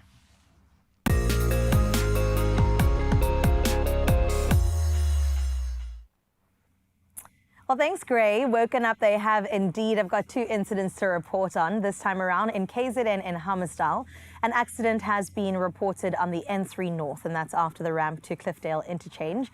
Now, currently, all lanes are closed, and daily road users are advised to practice patience and also find an alternate route if that does make part of your morning commute. Heading over to Cape Town now in Goodwood, there's heavy congestion reported on the N7 South at the N1 inbound ramp. Now, road users are advised to allow some extra travel time as you head on out there. Well, we wish you the best as you tackle peak hour when it comes to traffic. But now let's see how we can sort you out when it comes to your weather. Getting started in Polokwane, where you can expect mostly sunny skies with up to 55% chances of rain. Now, temperatures will start at 17 degrees and climb to a pleasant 23 as your high. Looking ahead, it is a wet period settling in and continuing into next week. We're diving into Klerksdorp next, where it's predominantly sunny skies will start things off, with temperatures rising from 16 degrees to a warmer 24. Now, rain is forecast from today into the weekend, with chances averaging around 38%. Let's head into Pretoria now, where you can expect mostly sunny skies with a 50% chance of rain. Temperatures will sit between 16 and 21. Now, scattered showers continue through the coming days, with a 65% chance come Saturday. Heading into Johannesburg next, where you can expect a 55% chance of light morning drizzle, clearing later as the day progresses. Now, temperatures begin at a low of 13 and increases to 18. Rainfall is forecast for the remainder of the week, so please keep those raincoats nearby. What's Mbombela saying? Well, today brings you partly cloudy conditions. Temperatures will start off with a low of 18 and reach a high of 21. Now, for the rest of the week, cloudy and rainy conditions move in with rain sitting at 75%. Out in Bloemfontein, the day brings predominantly sunny skies. Expect temperatures to climb from a low of 14 to a high of 28 degrees. And looking at the week ahead, you can expect increased cloud cover as the week progresses. Let's see what Richards Bay is looking like on this beautiful Thursday. Well, you'll experience partly cloudy skies. Temperatures ranging between 22 and a nice warm 29, with a cool breeze coming from the southeast. The cloud cover does part its ways into tomorrow, which provides a beautiful sunny day just in time for the weekend. While on Durban side, cloudy skies start things off with sunshine expected to break through later. Temperatures will range between 21 and a nice 27 as your high. The week remains under a blanket of clouds with temperatures in the upper 20s. Well, Mtata, you're up next, where today you'll experience partly cloudy conditions. Temperatures will start off on a cool 15 and reach a high of 31. That will be accompanied by a gentle breeze from the east. Now expect some cloudy skies to stick around for the rest of the week, with temperatures in the lower 30s. Let's see what's going down in Cradock. Sunshine will dominate your side of town today. Expect temperatures climbing from 16 to a nice hot 36. Over the coming days, temperatures remain in the 30s, so pace yourself as the heat progresses. In Gqeberha, your skies will be clear and sunful today. Some great news out in GQ. Temperatures, they start off at 17 and increase to a warm 31. A beautiful sunny day ahead. As the week continues, warm conditions persist, so grab your shades and, of course, enjoy the sunshine. Up next is gorgeous George, where clouds and sun will share the sky across the region today. Temperatures, they start off with 15 and peak at just 24 degrees today. Now let's look at the week ahead. Well, sunny skies definitely will dominate, with temperatures remaining in the lower to mid 20s. Cape Town, it's your turn now. We'll start up your Thursday with sunny skies. We know that we're experiencing a heat wave, so looking at your temperatures, it starts off with a warm 19 and increases to 31 degrees, and it could be hotter depending on where you are. A gentle breeze from the southwest will cool things down and offer some relief. Now going into the week, strong winds will roll into the weekend. Out in Sutherland, you'll experience mostly sunny conditions. And then when we look at your temperatures, they'll range from 16 to 36 degrees, nice and warm out in Sutherland. Some cloud cover does make its way into the weekend, but those temperatures remain in the mid-30s. Heading into Kimberley next, bright sunny skies are set to make your day shine. Expect temperatures to swing between 17 and 31. Over the next few days, expect mostly sunny skies with clouds coming in from tomorrow. Beautiful weather all around. Let's see if Uppington is the same. Today promises plenty of sunshine out in Uppington with mostly clear skies. Temperatures will climb from 17 to a nice hot 31. And looking ahead, you're in for pleasant days with temperatures hovering in the high 20s. A perfect excuse to definitely get on out there and catch some rays. That is where we leave your weather for now. We'll see what's happening again at 8 o'clock as another reminder to you as you prepare for your day. For now, though, just to put a smile on all of our faces, let's check out what Knysna out in the Western Cape is looking like through Joshua's eyes. Beautiful, Joshua. Well done. My goodness, the sun is doing its thing dancing on the ocean there, just letting us know that the coastline is the place to be, baby. Thank you, Joshua, for doing us so incredibly proud and maybe even setting the bar very high when it comes to your good morning view. And listen, no pressure, but all the pressure for 8 o'clock. But for now, Joshua, you can expect a 33-degree day, and we wish you the best out in Knysna. We know it's really beautiful that side. But now, 7 o'clock has come around. Let's see what we're getting into for the second hour of the show. Maybe the second season of your life, okay? It's a big thing, and we love plugging you into this opportunity. You can double your winning chances by playing your Daily Lotto and Daily Lotto Plus today with a whopping 600,000 Rand sitting in that guaranteed jackpot this Thursday. So please don't get left behind. You know the drill. Hopefully by now you can get your tickets, obviously, in store. You can go online right now, nationallottery.co.za.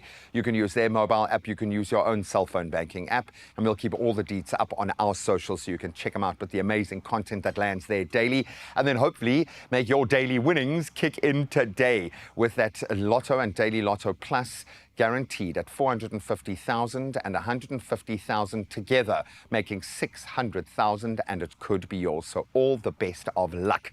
You can ponder that as we continue to ponder a second season of life, maybe as an entrepreneur. With our focus on helping give entrepreneurs the right kind of platform, Microsoft's Mission Next could be your next opportunity. So make sure you have your critical brain ready to be plugged in. Then if you want to cook, why not cook along with us as we try to recreate, I think it was Sharon's winning recipe from episode 4 of season 5 of Colour Your Plate with Clue. Now you understand why she took top honors. It looks gorgeous. It looks quite challenging, and we'll try our hand after this.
It's my feel-good breakfast show.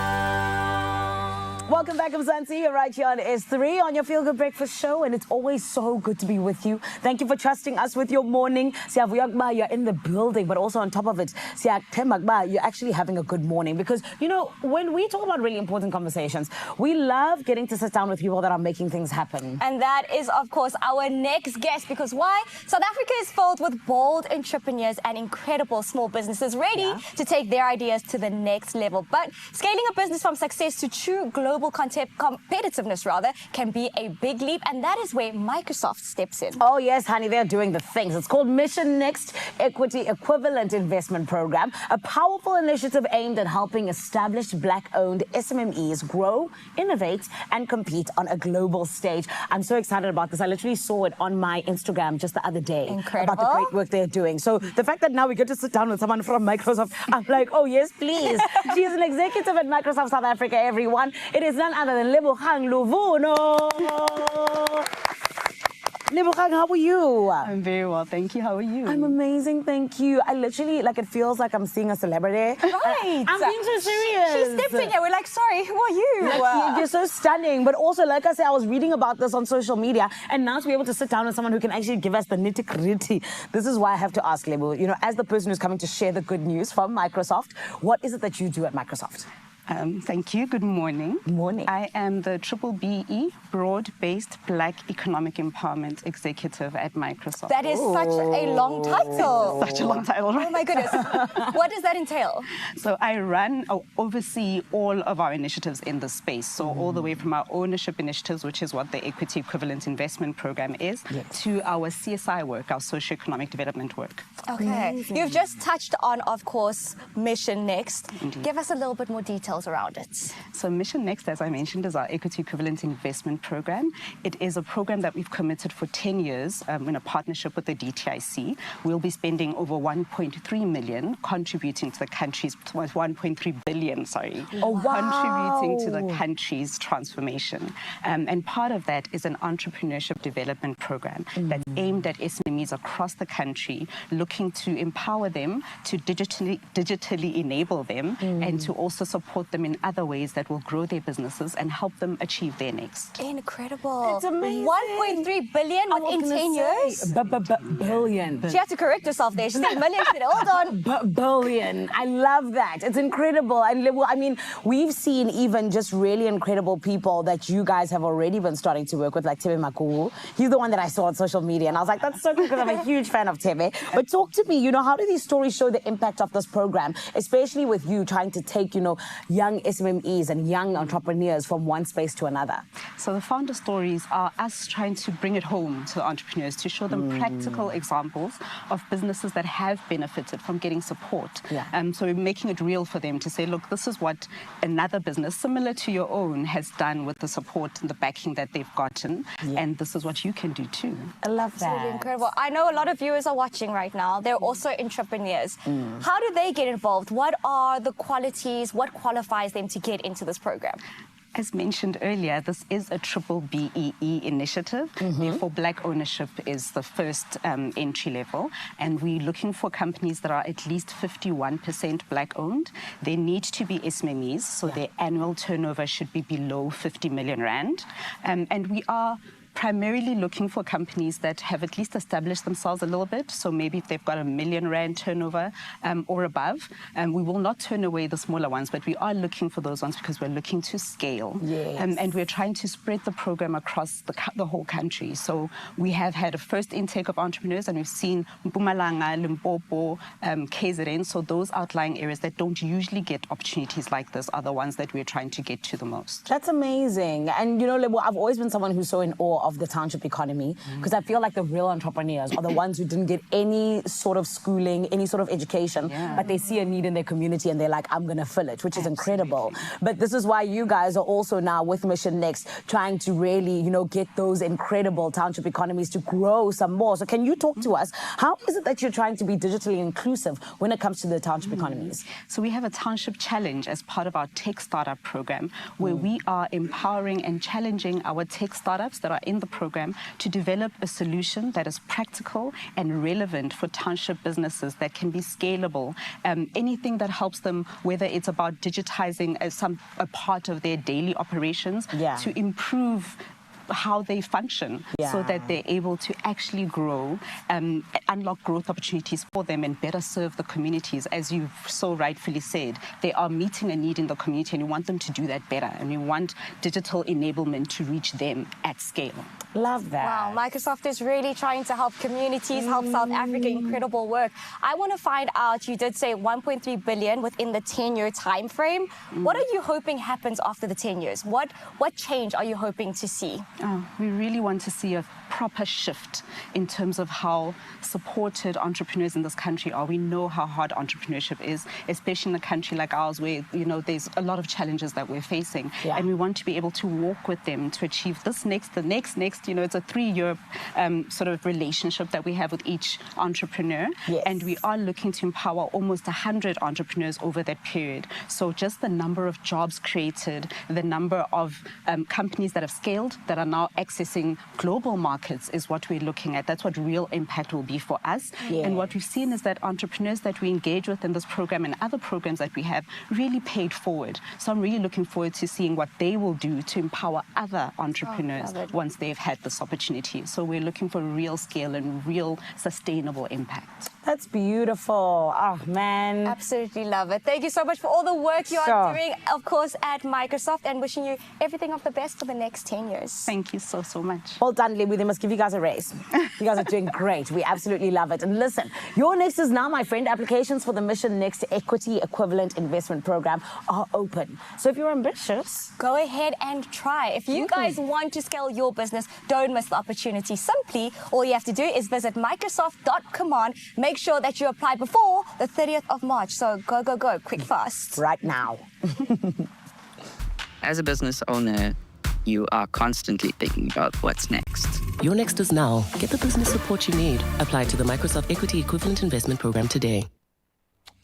Oh, I love that. I love the fact that we're getting more creative with capital, with cash flow, because small businesses need it, and it is so challenging to get through that kind of stage of your journey. So I love that. Absolutely beautiful. And in fact, that gave us a nice shot in the arm, and that's what we were putting to you guys this morning, with the spotlight being shone so firmly on our amazing entrepreneurs, the backbone of this economy. What do you think it takes to really thrive in business today? Wow, and we definitely have just taken all of your words of wisdom, so thank you for getting in touch. We've got a couple of messages on our Facebook page. At Expresso Show is where you found us. All right, Grahamstown Civic saying, good morning to my beautiful people. Good morning to you. Success in business, for success in business, one needs to go to... Do thorough research. Can I start that again? Yes, it's all right. Okay. For success in business, one needs to do thorough research. A business plan is essential. Be disciplined, creative, have a passion, start small. See, he was just forcing us to be thorough. That's we the just have to thing. be thorough with that. But that's so absolutely right. What you plan and you do now today informs what plays out later. Those are those darker lessons that you often have to learn through failure and loss. Temba Litle saying, good morning, Expresso team. Happy Thursday. Resilience, adaptability, and a solid network. Wow, those are three powerful ones. Well done. I love it. So please, coming, I think we got one more voice note. Dwayne weighed in on the conversation. Let's hear. Good morning, Expresso. Morning, Dwayne. I believe passion and persistence are key. What you love, what you do, and refuse to give up. That is when business really starts to thrive. Yeah. 100%. And I think our industry kind of forces it. I think the best documentary you can watch to get a deep understanding, there is something called the films that made us, or the movies that made us, where we are so used to starting our day with an impossible 3 hours ahead of us, an impossible 12 hours ahead of us. It always feels like the job won't get done. It's impossible, in fact, and it's only the persistence of the team doing it that gets us across the line. And that's almost 100% of the time in our industry. So we get used to it. Other people, entrepreneurs working in other spaces, they just don't see that.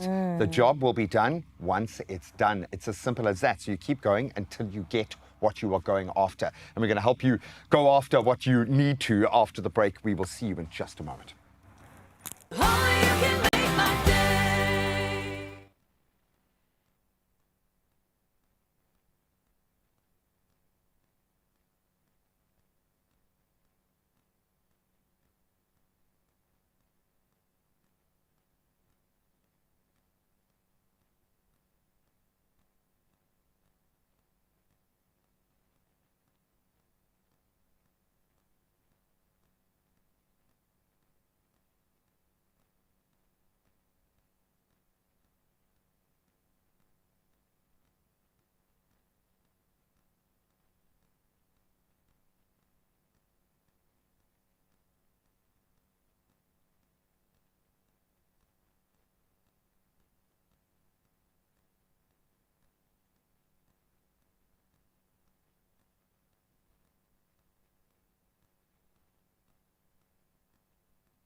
It's my feel-good breakfast show.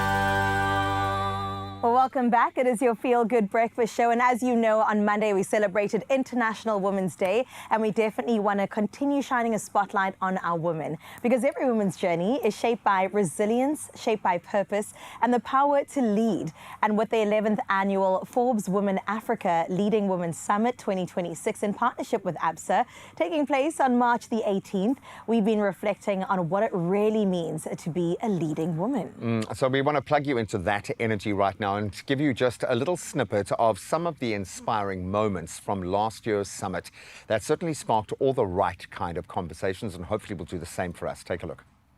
The time has finally arrived. The Forbes Women Leading Women Summit is back for its milestone 10th edition right here in Times Square, Pretoria.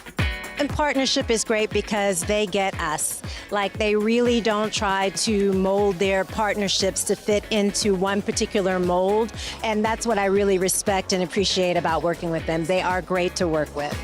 Behind us, you can see this beautiful execution of really having a woman sport a beautiful red lip. We're asking the people that attend the event to take a picture with us, post it on our social media and theirs, and tell us their leadership story.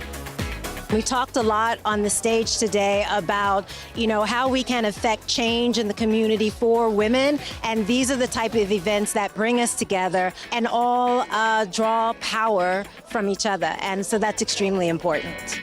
I think the kind of impact I'm definitely trying to leave is that as long as you have not taken your last breath, don't give up. Your story continues. I just want to say to all the girls out there, yes, whatever you can see in your mental mind, it's possible. You just have to strongly believe and just do your best and just keep pushing and never give up. A true celebration of power, fearlessness, and incredible women shaping the future. Let this be your reminder to continue breaking barriers and rewriting those rules.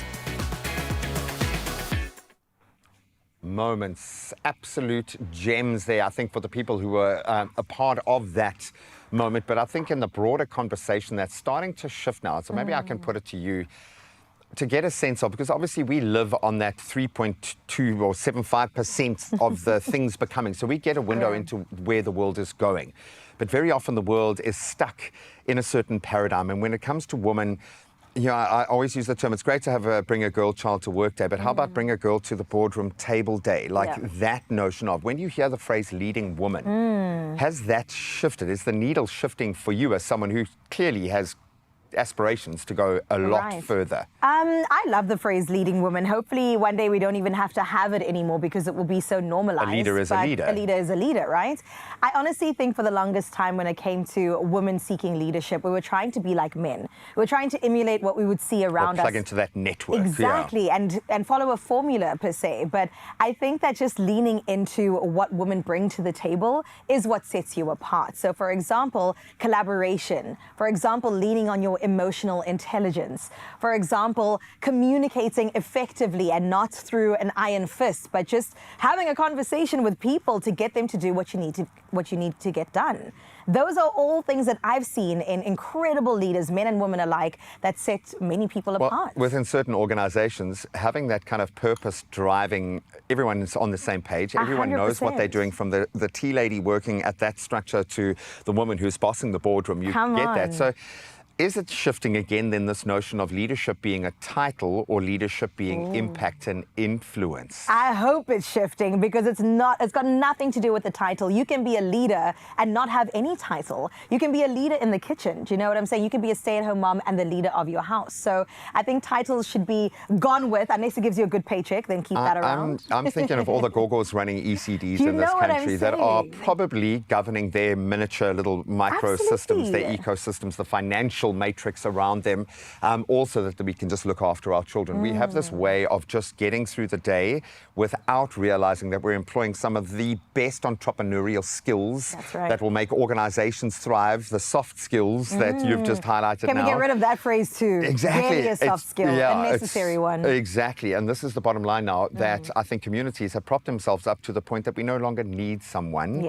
to give you the position, you're going and taking it. Just And that's a own beautiful it. thing, man. And that's the thing. Many people, and women in particular, need to own the space that they're in. A lot of young girls don't think that they're leaders because they don't see themselves being loud and boisterous in a space, but that doesn't make a leader, right? You can lead from the back even. You hold the line. Yeah. That's what being a leader is. You hold the line. And I'm speaking from experience with amazing leaders that I get to work under. It's true. Well, that being said, as someone who is kind of, I suppose, now having to action all of your hopes and dreams, what advice do you have then for a woman wanting to step into the leadership space? Not about your own success, it's Yeah. about being a part of something bigger. It starts small, I would say. I've been really taking on the role of responsibility from a young age, from primary school into high school and beyond, and just practicing that muscle of, okay, I can handle this, I can do hard things, and I can be at the forefront without faltering. That really has put me in a better position of confidence. I would say, and I feed off that energy every day, and it's become almost a case of positivity being a part of that. It is. It's an energy that you fuel for yourself, but I think you've taken a step up having to just look after me every single day. I mean, think that's it comes with the forced territory, you know what to I'm grow saying? up so much. If you look around your spaces right now, and I'm not just talking about a corporate or work sense, and I'm glad that landscape is shifting, but within our communities, I think we understand what true leadership is through the lived example. Experience, absolutely. Well, you've heard about our leading women, but now we want to hear from you. So Mzansi, listen up. Here's what our Expresso family had to say when we asked them what it truly means to be a leading woman. All right, and this one coming in from Verna. This is a beautiful comment here. Thank you, Verna. Being a woman means something different to everyone. It's about embracing qualities like strength, resilience, and compassion, while also being multifaceted and unique. Absolutely beautiful. Let's get another one in from Belinda Francis. Being a leading woman is when one leads by example, especially when we have little eyes wanting to be like us. Oh, my word. We lead as strong women filled with love, hope, and strength, no matter our circumstances and struggles we face. We are more than overcomers. Well, let's check out what Dwayne has to say as well. Being a leading woman isn't just about holding a title or breaking a glass ceiling. It's about influence and impact and authenticity. Every woman's journey is so unique, and your story, your choices, and your impact are really what define leadership at the end of the day. Well, let's see what Tuli had to say. Being a leading woman is taking up your space, being unshakable, but also being unbreakable, which I think honestly just comes with the manual when you are born a girl child. Oh, for sure. And I keep talking about, like, I have a strong-willed daughter, a strong-willed wife, a strong-willed sister, a strong-willed mother, and I love that fact because I've seen in my mother's case as a trailblazer, and I've seen in my sister's space as a trailblazer, disruptor in men's spaces. You will pay the pink tax for the rest of your life. So you supercharge your young girl to be as tough and resilient as she can be. I love the fact that the conversation has changed, shifted dial, and that we are looking at empowering people in the most dramatic ways who have already been doing it for themselves. And I think that's going to be the big wake-up call, and I love this company for getting behind them. Come on, what a powerful way to start off our Thursday. Thanks to our friends over at Absa. Now, for a chance to win some amazing prizes, head over to @absa.southafrica. That's their social media pages. And in the comment section of this competition post, tell us what makes you fully and unapologetically you by completing this sentence. Here's to be, and then you fill in the blank. Tell us why, for example, here to be confident or impactful. I like that. And then go ahead and tag 5 friends who live unapologetically for a chance to win 2,000 Rand Take-A-Lot vouchers and Spotify. Oh, man, and the winner will be announced on the 16th of March. Not a huge amount of time, and I imagine we're going to get a lot of entries because this speaks to expanding that network, casting a bit of light on your friends, your mates, those in your strategic network doing amazing things, and then hopefully you can all win along the way. But all the best of luck.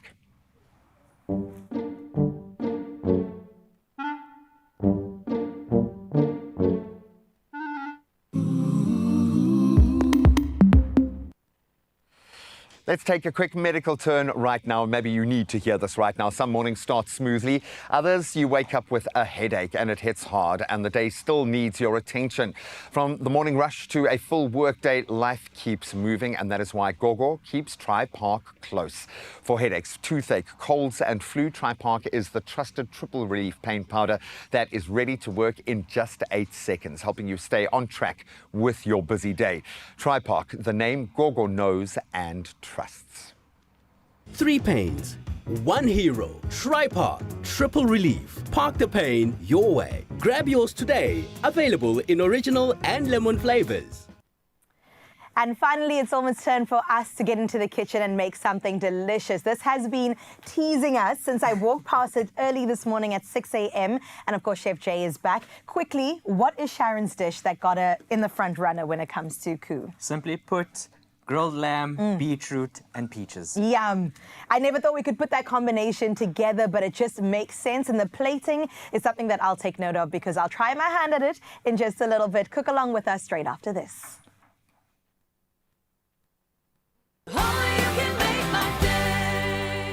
3 pains, 1 hero, tripod, triple relief. Park the pain your way. Grab yours today. Available in original and lemon flavors.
It's my feel-good breakfast show.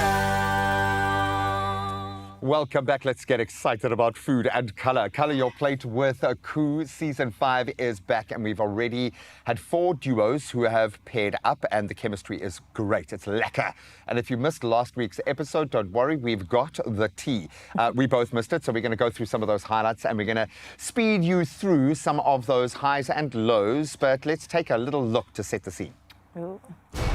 Last week on Color Your Plate with Coup, 4 potential starings had to step things up to impress Season 3 joint winner Mahlatse Mate. Their challenge, create gourmet meals featuring Coup beetroot. The competition was tight, but in the end, Sharon Bayer came out on top, earning a spot alongside Mahlatse in the next round. it's that excitement for the me. All-Stars, I know. The smiles just tell you everything you need to know. Welcome and back. we saw the return of another All-Star, the joint winner of Season 3, Mahlatsi. Oh, and I wonder if she's Hello? learned. I mean, she's got a beautiful nature. I think the stress of her last outing did kind of come to bear, but she proved that she is strong and resilient and can do it, and that's what you need in a cooking reality kitchen is the most unforgiving place on the planet. I can so the fact that she is imagine. brave enough to come back, I love that for her. But welcome back, Mahlatsi. Hey, Mahlatsi. Now, 4 new cooks entered the kitchen, and they all cooked their hearts out. We saw another familiar face, though. That's right. Ashlyn Flowers came back for her redemption, too. So well done, Ashlyn. We love to see it. We love an underdog story. And across the board, all 4 contestants really pushed themselves to the limit. But there could only be one winner. And here's a look at who is making it through to the next round and pairing up with Mahlatsi herself. Take a look. Oh, there we go. Well done to the full spread. You guys have made it through. Now we want to see colour on the plate. Okay, we know this is how South Africa is fed, and we know the Stattings are feeding our communities out there. So let's give them their flowers. Now let's give them the winning prize money. I think that's what everyone wants, and an opportunity to shine. What an exciting episode, and they are just getting their straps on. Remember to catch more of the action of Season 5 of Colour Your Plate, and that's Sundays at 7 p.m. on SABC2. But you don't have to wait too long, because we're going to try and emulate Sharon's winning meal, right? The pressure is on. Okay, let me head Good on luck out. for that as she dons her apron. And of course, you guys do need to stay tuned right now, because we are going to try something absolutely colourful, beautiful, but it comes with some pressure. We're going to try to recreate Sharon's winning dish. Get this, it's a roasted rack of lamb with cube beetroot and peaches. It looks exquisite. I think the pomegranate seeds are going to come into bear, but absolutely love this opportunity. Good luck, girls. See if you can nail Sharon's winning recipe.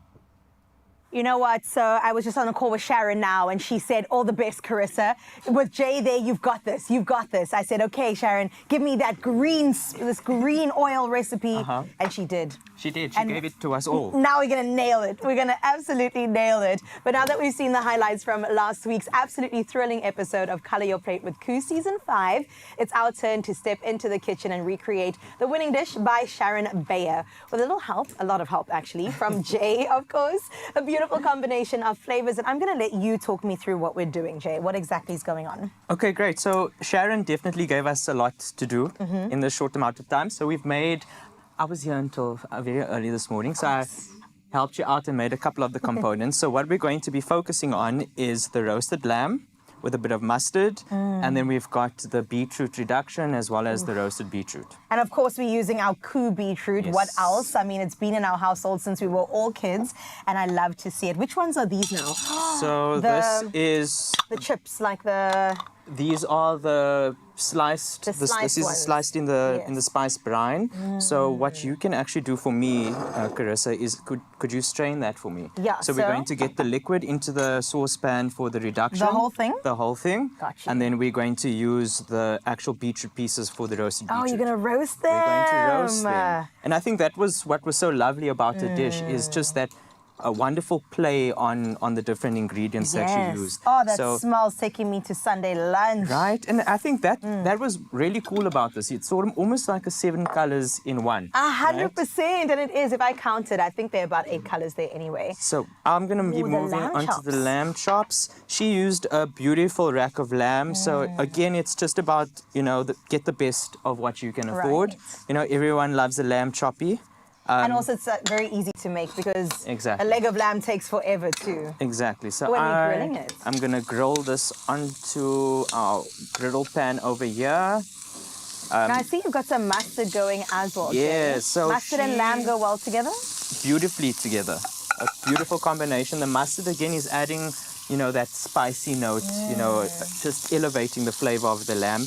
And it cuts through this, the very fattiness, of the lamb as Yeah, well. because lamb's quite rich as well. And, you've got to be intentional when you're cooking at home. I mean, let's think about it, right? Look around here. There's nothing unfamiliar. There's nothing that you wouldn't find. Well, remind me what this is. So that's the peach and mint salsa that we made with the cool peaches. Lovely. Just a bit of balsamic going through there as well. Again, this dish is so approachable. It looks elegant and elevated. but you're using your everyday ingredients, right? So I'm going to give our lamb a bit of a flip. Oh, lovely. And then, Carissa, what we're going to do is we are going to get our beetroot onto our roasting pan over there. Oh, yeah. And then you can just hit that with some olive oil and with some salt and pepper. And then into our saucepan, I'm just going to go in with some chicken stock. With the beetroot. With the beetroot brine.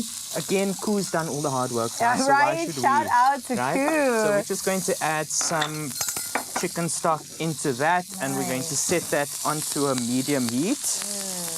And I do, in fact, have some already done. And I love that for essentially, us. you can see after a while, you just let that reduce down. Look at that And it consistency. becomes this beautiful, delicious glaze. It's like for a our jam. lamb. Yes, it's a glaze. Exactly. Oh, yummy. Okay, we probably should have used a bigger roasting pan. I'll eat half of those. We're going Don't to you pop worry about it. this into the oven, and of course, it's Expresso. And we got you guys, so we've got some that we've done earlier. Jay, you need to live in my kitchen, please. So you can see the textures change slightly. So, you know, you could get these really crispy as well. I like that they're sort of a little bit chewy. Biltongy. And it's, you know, remember it's got some natural sweetness from the beetroot, so that's going to caramelize really beautiful. Yum. One of my favorite not-so-guilty pleasures are beetroot chips. Ah, you can buy them at Woolies as well. So if you taste So good, these, yeah. it tastes exactly the same. Ah, So you bring sort it of on. bringing that same vibe. And so the lamb, we're going to, with lamb chops, you know, depending on where you've bought your lamb, the quality of the lamb, they could become quite chewy if you underdo them. So we're going to do low and slow with a bit of high heat in the beginning and get that cooking nice and wonderfully through. Okay, so we've got all of these Plating. things going here. Yes, go. Okay, as I plate, and I'm going to watch your plate as well, you're going to have to tell me what it is that I'm using. Okay, so cool. We've got So this delicious thing. This is a garlic and herb yogurt. So just your yogurt, grated garlic in there, lemon zest as well. Again, good with the lamb, and obviously some herbs as well. Yeah. Be bold, Carissa. You gotta just put a big dollop in the center. You see, the thing is, I'm usually really intense in the kitchen. I was trying to be more graceful. Okay, so you're going with a bit of a swoosh. Is that not what you did? So we just put, but look, this is your plate. This so is go my for plate, it. I Jay, think don't you've judge I me. think the important thing is when you're plating, you got to commit to it. Okay, I'm committing. Okay, so you commit I've got to the that. swoosh going. Now I've got to the see. swoosh. Got some beetroot chips. Okay. And then I'll use this one. Also, no, I Oh, brought these for you to be a little bit chefy the today. giant tweezers. There we go. Put our beetroot chips on. Only 3 per person, okay? And then Some of the salsa. some of the salsa. So again, that's just the cool peaches chopped up with some mint, some balsamic vinegar in there. Nice. A nice play on sweetness and savory notes as well, which Oh, is it what I love smells about that divine. dish. Oh my gosh. Um, And then we've got our raspberries. So she used pomegranate rubies. I just couldn't find any. Okay. I tasted these raspberries that I had in the fridge. They're quite nice and tart, so I Tart, think that will right? work well. And what you could even do with these, Carissa, is actually, me. you know, raspberries are a conglomerate fruit, Okay. right? So actually, technically, each one of these little things are actually a raspberry. Okay, you're So- teaching me today. So what's beautiful about this is can that you tear it can just apart. tear it apart, and then, you know, you just Cute. place that Okay, around. you do so that. I'm gonna do You can this. be quite playful with the raspberries as well. Oh, I don't know, very Carissa's nice. part of the dish is giving dessert vibes, but that's okay. We're going. Wait, the lamb chops are still coming. So of course, you would want to let these chops rest Before you plate them. But I think just for the sake of getting this dish together, But now I've got Carissa- to tell you where to put Okay, it. you tell me exactly where. Over here. Over there. Okay. Should we do a stack? Are we doing Oh, a stack? you want- yeah, Or more than are one. we just doing one? No, another one over here. Okay, let's do 2. I think is good. Yeah. When you're plating and especially with food styling, 3 is always a good number. Oh, do you want to put another one? I think that's nice I and think that's dainty. good. In fact, you know what? We can't leave Graham out. So let's Okay, put Graham one can on get top one. Of there for Graham. Papa G. Okay. Then we've got our beautiful Oh, yes, beetroot the glaze. glaze. So we're going to go Wow. right over the top of the lamb. Ooh. And that's going to add a sweetness to it as Again, a lovely sweetness. Okay, then we've got Beautiful. our We've got some beautiful dill. dill. I think the dill you can pop on top of the lamb. Yes. Beautiful. There's enough dill for everyone at Expresso today, so great. And then the beautiful part. Oh, that's this fun. Is our It's a herb oil. So I created this by blanching herbs into boiling water, then shocking them in an ice bath. Wow. Squeezing all the water out and blitzing that with oil. Wow. So a nice herbaceous note, which again cuts beautifully through the lamb. And I think smell overall, well done. Beautiful. Now we've got to put the competition out between us. Whose color your plate won? I think we smashed. You can say that I won, Jay. Okay, you won. Yes, Well done. I won. No, listen, it takes a lot of pressure to definitely create a stunning plate, Jay. You've done a phenomenal job. Well done to Sharon once again. And of course, that QR code is on your screen. Whip out your phone's camera, scan it over the screen. It will take you directly to the recipe. I am telling you, you're going to want to cook this. The smells, like you said, the approachability to all the ingredients. Yeah. Koo has got our back each and every time. Otherwise, you can find it at expressoshow.com. And then you can say which one truly won at the end of the day. Thank you, Jay, so much. This is fantastic. He kept the last chop for himself, but you know what? He deserves it because he worked so hard since this morning. Well done, Jay.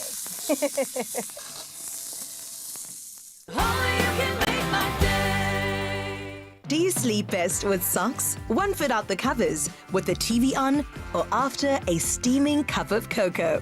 This World Sleep Day, Sealy Posturepedic wants to hear your most trusted or weirdest sleep habits. One lucky viewer will win a state-of-the-art Sealy Hybrid base set valued at 15,000 Rand. Share your sleep confession and you could wake up to better, deeper, more supportive rest. Better days start with better nights. Sleep well, live well with Sealy.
It's my feel-good breakfast show. Whether it's acute or chronic constipation, Aspen's got you. Get the constipation relief you need from Aspen's laxative portfolio. Yep, we got you covered. Suffering from acute or chronic constipation, Aspen's got you. For long-term constipation relief, Aspen offers Movicol, Pegicol and Laxin. For relief from occasional constipation, turn to Lenolax, Lenin Glycerin or Laxador suppositories. And then for gradual constipation relief, there's Brooklax and Laxador tablets. Choose the laxative that you need from South Africa's value-leading laxatives company and help your family get the relief that they need. Whether it's acute or chronic constipation, Aspen's got you. Get the constipation relief you need from Aspen's laxative portfolio. Well, thank you so much, Graham. It's just gone on the hour, 8 o'clock. Let's give you an update on your weather for the country. Starting out in Polokwane, you can expect mostly sunny skies with up to a 55% chance of rain. Now, temperatures will start at 17 degrees and climb to a pleasant 23. Looking ahead, a wet period is set to settle in and continue into next week. From there, we move on to Klerksdorp, where it's predominantly sunny skies. We'll start things off on this Thursday, with temperatures rising from 16 degrees to a warm 24. Now, rain is forecast from today into the weekend, with chances averaging at around 38%.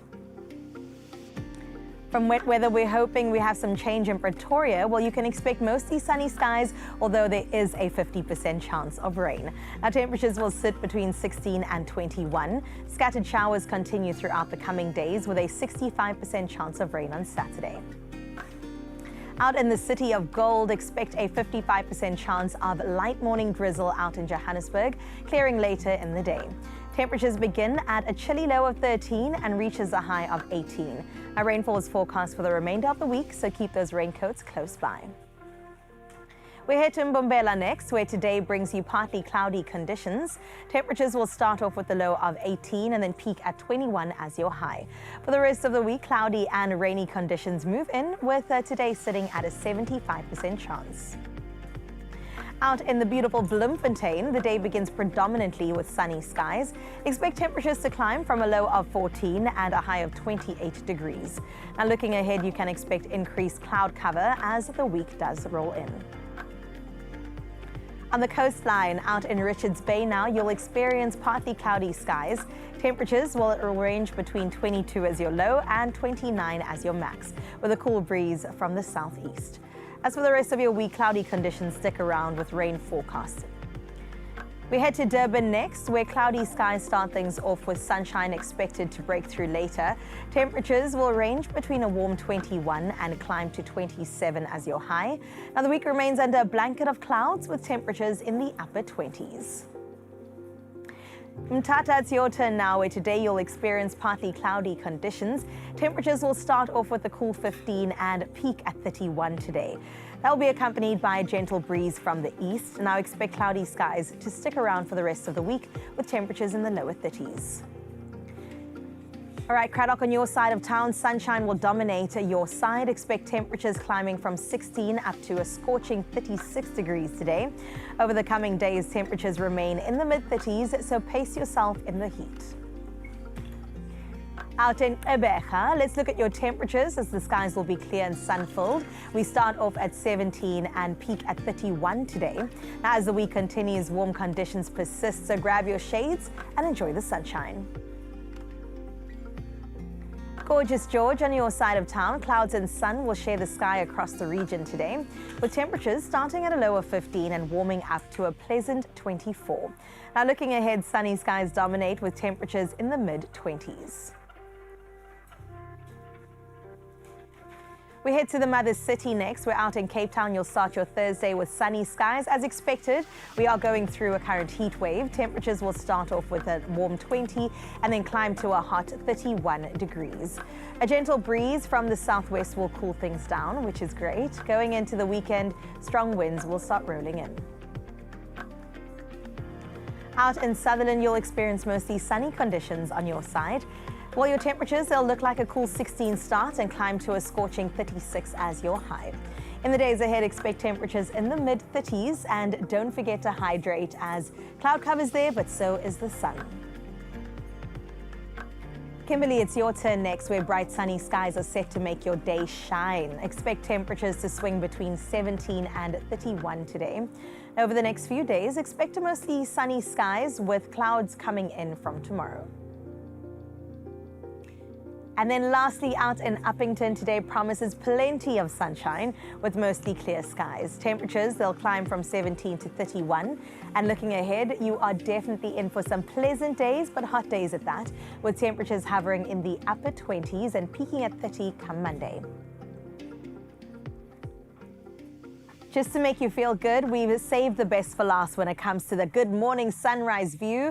And out in Durban waterfront, Eartha Conning got in touch with this unbelievable view of this beautiful Thursday morning. And thank you so much, Eartha, for showing the earth in the best way possible. We love to see it. And yes, Durban still is one of our favorite cities. 27 degrees is what you can enjoy on your side of town. And Eartha, thank you so much for sending us off into our Thursday and pre-weekend on the best note. Well, that is where we leave your weather for now. We'll see what's happening again at 6 o'clock tomorrow to prep you for the weekend. For now, though, let's prep to see how your pockets can get lined.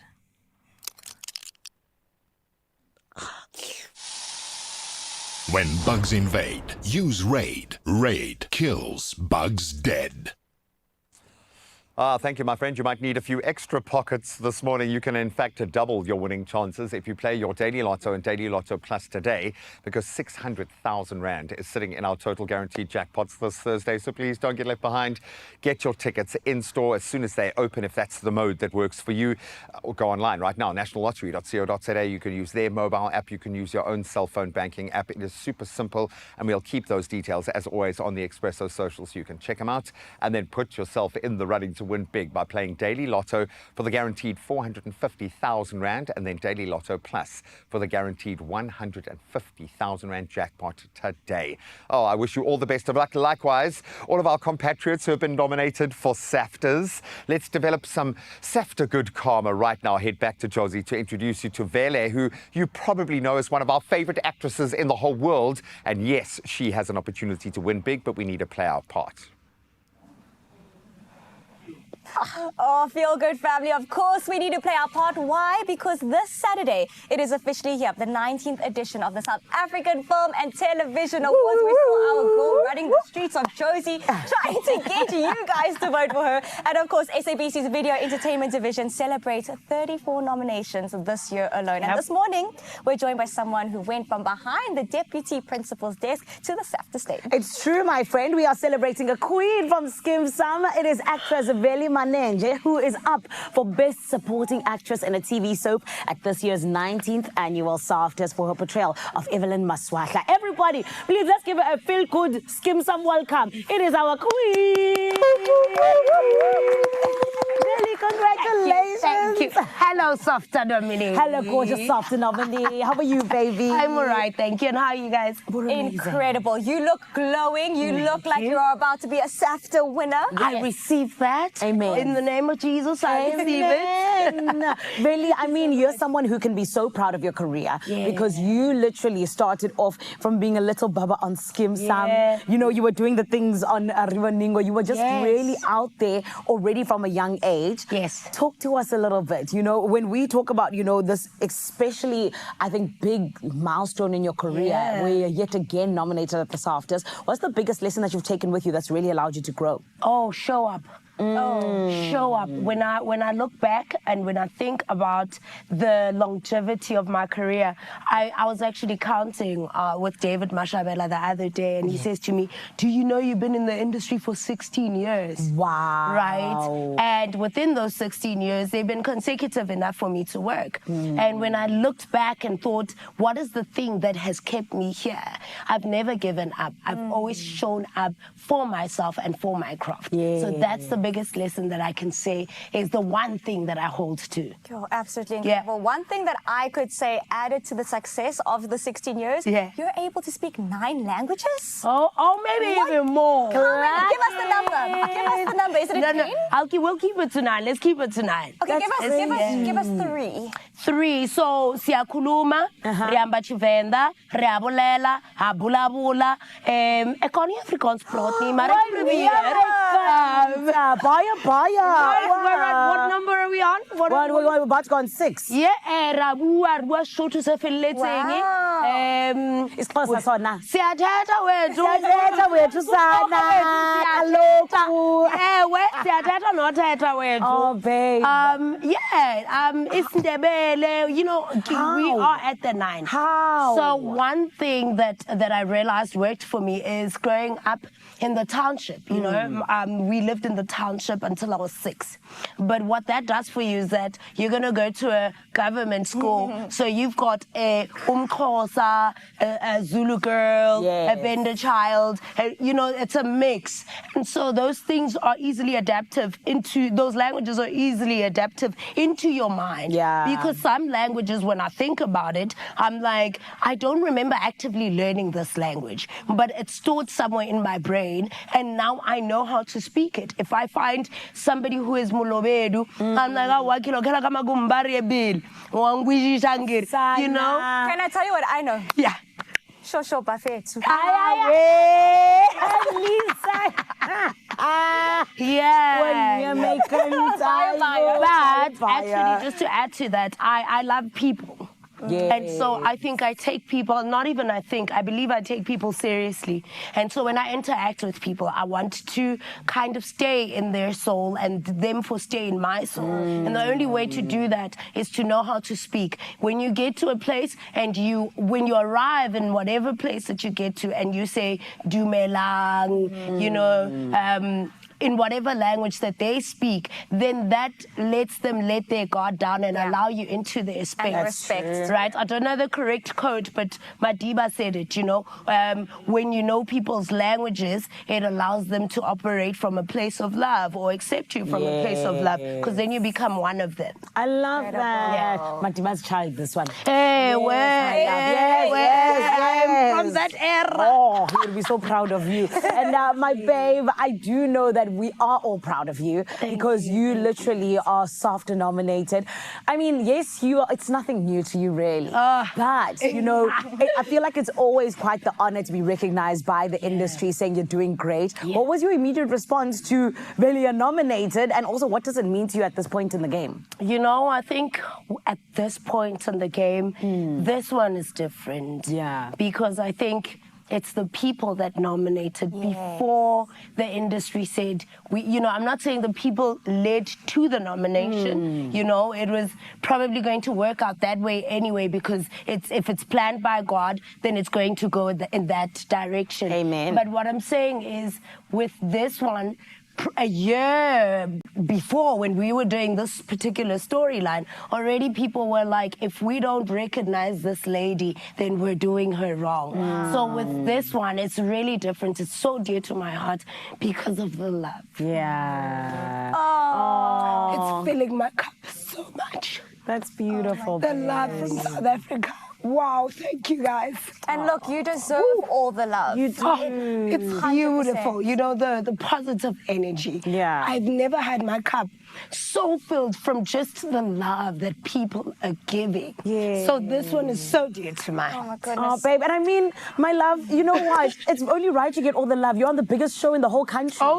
You know, Skim Sam beats out everything, hey? Of From course it news to everything. Oh, man. So we are on 4.5 million viewers right now. And you, ma'am, have played a honor. part in that over there. 100%. Okay, so awards are happening on Saturday. One more sleep. Yeah, and then you're gonna go fetch the golden horn. We receive, Babe, God willing. Amen Yes, and amen. yes. Congratulations. We're so proud of you. Congratulations to you. Thank you, but this is about you. Thank you for always pouring into your work, into your craft. Thank you. Like you said, you show up, and it is a gift, and it's a gift that you are using so well, and it's one that you're using not to just honor yourself, but honor God and honor the people that are pouring into you. So well done. Thank you. We love you, Mama. Thank you. Thank you for joining us right here on Expresso. Everybody, let's support her on Saturday at, of course, SAFTA's 19. Crossing fingers for everybody over here at the SABC right now. Yeah, I do want to quickly mention SABC 2. That's where you're going to find the SAFTAs, my friend. They are starting at 7:30 sharp. Do not be late. Before that, it is going to be the red carpet special. So it's big things, right? It's big things. You need to see her outfit. We need to see her outfit. We need to see her outfit. It's going to be huge. We're all going to be there. So you need to be there with us. SABC2, 7:30. Don't miss it on Saturday. But for now... For now, we're heading back to Cape Town. Oh.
It's my feel-good breakfast show.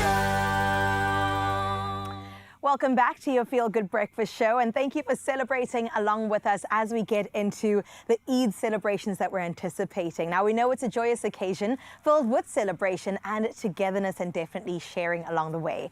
Marking the end of Ramadan, a sacred month of dawn to sunset fasting. Now, it's the perfect moment to dress up and embrace the festivities and definitely celebrate with confidence. Now, content creator Unaiza Tofa joins us to unpack elevated Eid styles crafted for modern traditions, celebrating the occasion with grace, with elegance, and of course with generosity. So welcome and thank you for being here. Thanks so much for having me here. I mean, the outfit, sis, it's giving. You're looking incredible. But I know you're going to take us through some really great looks. Before we get there, Eid is coming very soon, next week if I'm not mistaken. Yes. So what are you planning? Okay, so every Eid, since I can remember, we've always had a large gathering, and I think that's very synonymous with our community. You know, we love to have large gatherings. I come from a very big family, So we were 6 kids, or are 6 kids. Wow. 5 brothers, and I'm the only sister. No ways. Yeah, so I was always very dressed up. And, you know, 5 of us are married and we all have kids. So when we are together, it's like a very full house. I wouldn't have it any other way. Sure. But it really is a special day. But I think it goes without saying that on Eid, it is really about dressing up and definitely the food. Oh my gosh. And we've been talking about the food for the past while. We had baklava the other day. Today we're making prawn curry. We're definitely giving you the inspiration that you need, Mzansi. Yes. But as a lifestyle digital content creator, do you anticipate any trends coming up when it comes to dressing up for Eid this year? Yeah, definitely. I think we're seeing a lot of flowy silhouettes with draping details, some with asymmetry, a little bit less tailoring, you know, maybe some tailoring details, but moving away from more structured silhouettes, which I think is great for the modest girly or the modest wardrobe. The things hang away from the body, and also with the warm weather, especially 100%. yesterday. We are anticipating perhaps a very hot day, so having silhouettes that hang away from the body, nice and comfortable, and also after that Eid lunch. Girl, that's what I was going to say, yeah, you know, the food baby. We don't want to feel uncomfortable. Yeah. With color palettes, I'm seeing a lot of neutrals, which I personally love. So I'm seeing beiges, I'm seeing browns, I'm seeing blacks and creams. So I'm a really neutral girl.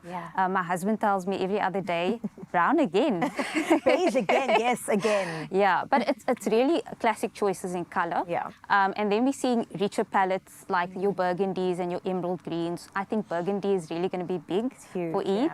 And then I'm also seeing some pastels, some lighter colors. And when it comes to prints, definitely leopard print is the key. And leopard print's a neutral. Taryn Opal told us this. Yes, yeah, definitely. So I'm seeing a lot of leopard print, and I think this is like the key statement print for the season. And, you know, with the neutral prints as well, it just gives you so much versatility. But I think this season, there's something for every woman, you know, and I think that's great, seeing all the variety and the options. Yeah. I'm grateful for the maxi skirts and dresses that are back as well. Yes, They just look so stunning. It also channels a bit of boho. Definitely. Bit of boho chic, absolutely beautiful. And obviously you're saying modesty is the key. Yes. So when it comes to some key pieces, maybe you can pull them out for us. And Yeah, definitely. Can we start with the men? Yes, of course we can. So I personally love the colors of the menswear. Is that a navy? Yeah, this is a navy. And I love the classic palette for menswear. I think there are so many beautiful options here. Like this is a more formal approach. You see it's got the waistband on it, and then it's got like the structured blazer, and we have another color here, which also, you know, the context is a little bit higher in terms of, you know, the styling. It's elevated. You can wear it with a shirt. And what I love about suits, and one of my fondest memories is that Eid was the day where we would see my father and my brothers wear blazers or suits. Right. It was that day where they wore their best clothes. Sure. So I think a suit is a must for Eid. How do we feel about a t-shirt under a suit? No, definitely. For the more sportier man, right, we have these suits which have the elasticated, it's almost like an elevated version of a jogger. And I think this is really great because you can actually wear this after Eid with a polo. Yes. And some loafers. And yeah, you can change this up in the same way, you know, wear it with a polo underneath.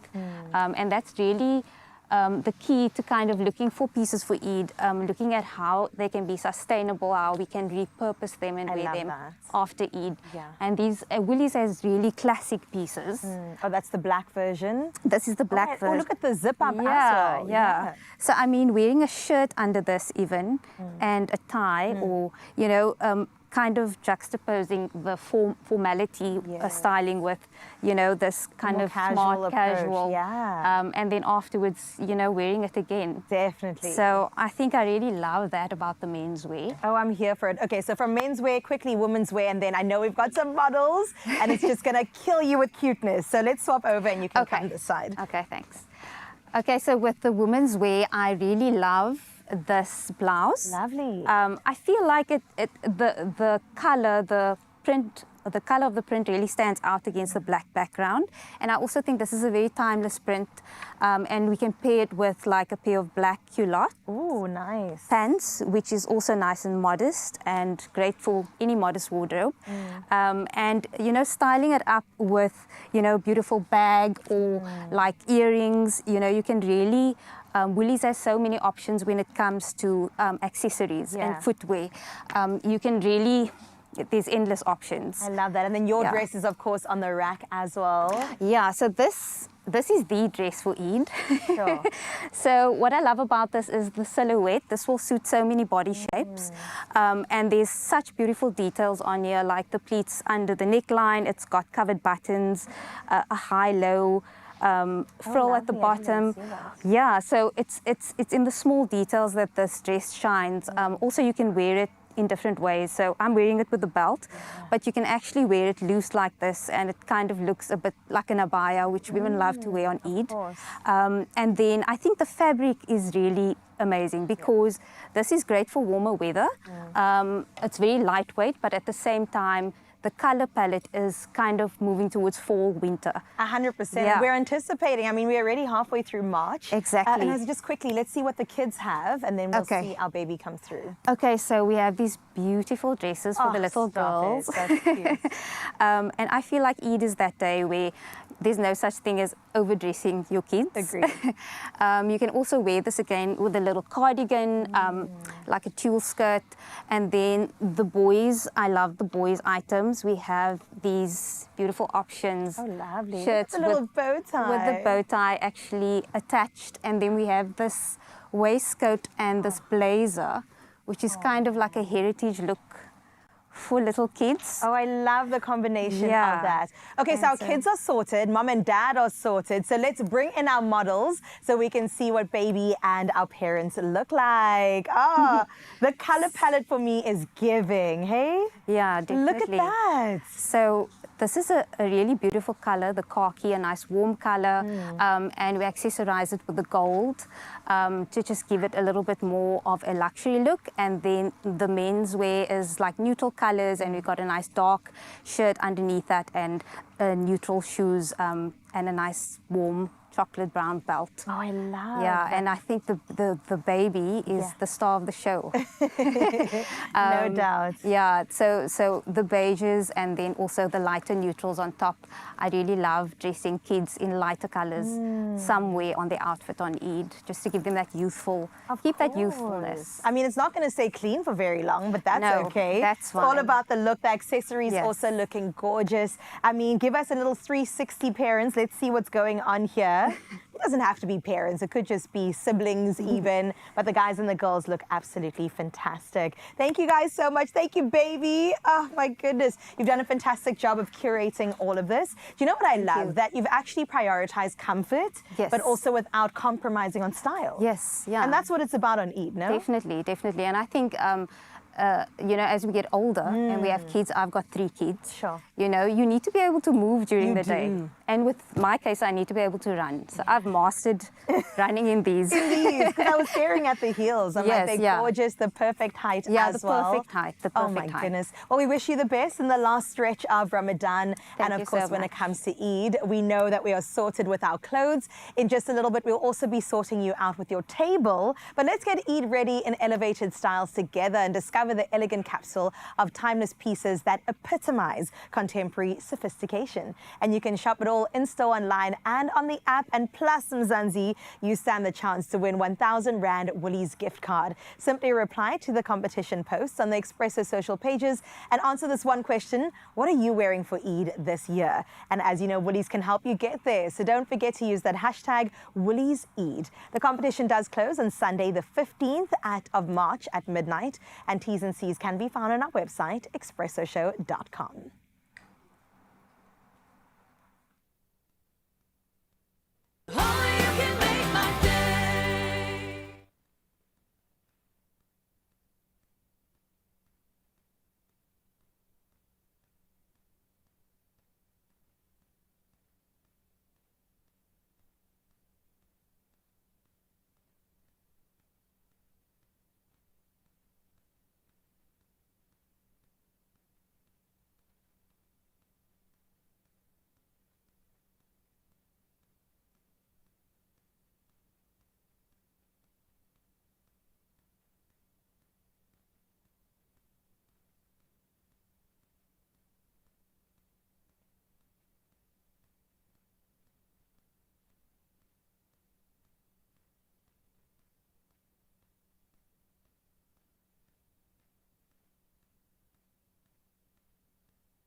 Oh, welcome back. Let's continue to prepare for the celebrations. I know they haven't begun just yet, but it is the joy of Eid, and we can delve into that energy right now and start getting very excited. The perfect time to gather around the table for a feast that's both meaningful and memorable. Well, hopefully, if we get it right today. So today we are elevating the Eid spread with delicious flavors and beautiful presentations by Fairuza Abrahams from Taste Malay. And this is already taking my breath away. So now we are walking in a fine line here because I'm like your two gorgeous daughters, am allergic to shellfish. And it feels like a crime to be this close to such beautiful food. But the spread here caters for everybody. So I know you are well versed in this space, but you're going to be handling, thankfully, the cooking duties today. Fairuza, first of all, how are you? I'm good. Excited to be here and excited to cook this meal. And this is something beautiful. And there are some other options that we can delve into to get the same sort of effect. But please break down what we are going to be creating today. Okay. So we are making a coconut prawn curry. Oh. It's one of my favorite versions because this one mixes Asian flavors like Thai style cooking with Cape Malay flavors. And that just hits that sweet spot. So Well, sweet being the dominant flavor, because you Yeah. can play in Cape Malay, you can play with sweet in savory, you can play in funky, you can play in sour, you can have so much fun. So it lends itself to a bit of experimentation. But what is it about this combo specifically? The coconut and the prawn. Yeah. And obviously we build in some beautiful, very nuanced sweet notes, but why does this work so beautifully? It works because it's a fusion food. Either you are making a green or a red curry or you're making a Cape Malay curry. I prefer both. I don't want to lose out on anything. Rock and roll, have them together. Go for it. Exactly. So lots of aromatics. And you can see I'm putting the aromatics in now, and I love this little. Lots of chili, or as little or as much as you want. Fresh turmeric. Oh, there we go. Okay. And I've been on an anti-inflammatory kick for the last 2 years, Absolutely. and the turmeric is gold. Turmeric, ginger, lean into that. But Yeah. I love it. I'm starting to really enjoy the And flavor profile as well. Then this is the Cape Malay going in. We've had nice. a little bit of Thai garam masala. When you say the Cape Malay going in, for the uninitiated, what would that be typified Cape by? Malay masala or curry powder consists of turmeric, coriander, cumin, and a little bit of Kashmiri masala or any type of heat that you want. And then obviously the red curry paste is the Thai version, the Thai bit of contribution to this curry. And that's gonna add layers and depth Absolutely. to this. And you can see I'm cooking this like on a medium heat. I've got some sugar going in, a little bit of salt. Because there is also quite a high acidity here as well. Yeah. So do you find that with this, because there are so many flavors going in here, and I know they all lean into each other, but you've got obviously the years of experience in this space. And you can see it's hue. But yeah, It's I know. really, I'm easy. used to cooking with Carissa in this kind of style and space. She doesn't hold back, and I love her bravery in the kitchen. But sometimes you've got to back yourself if you know the flavors are good and strong. But what I'm liking about this, it's also quick. And when you are preparing a spread like you're going to have to, so what does Eid look and feel like in your space? Surely there is massive expectation. Like a celebration. Yeah. So we tend to go in the morning. We kind of tend to go for like savories, like how we have here. We've got our lovely pastries, sausage rolls, pies.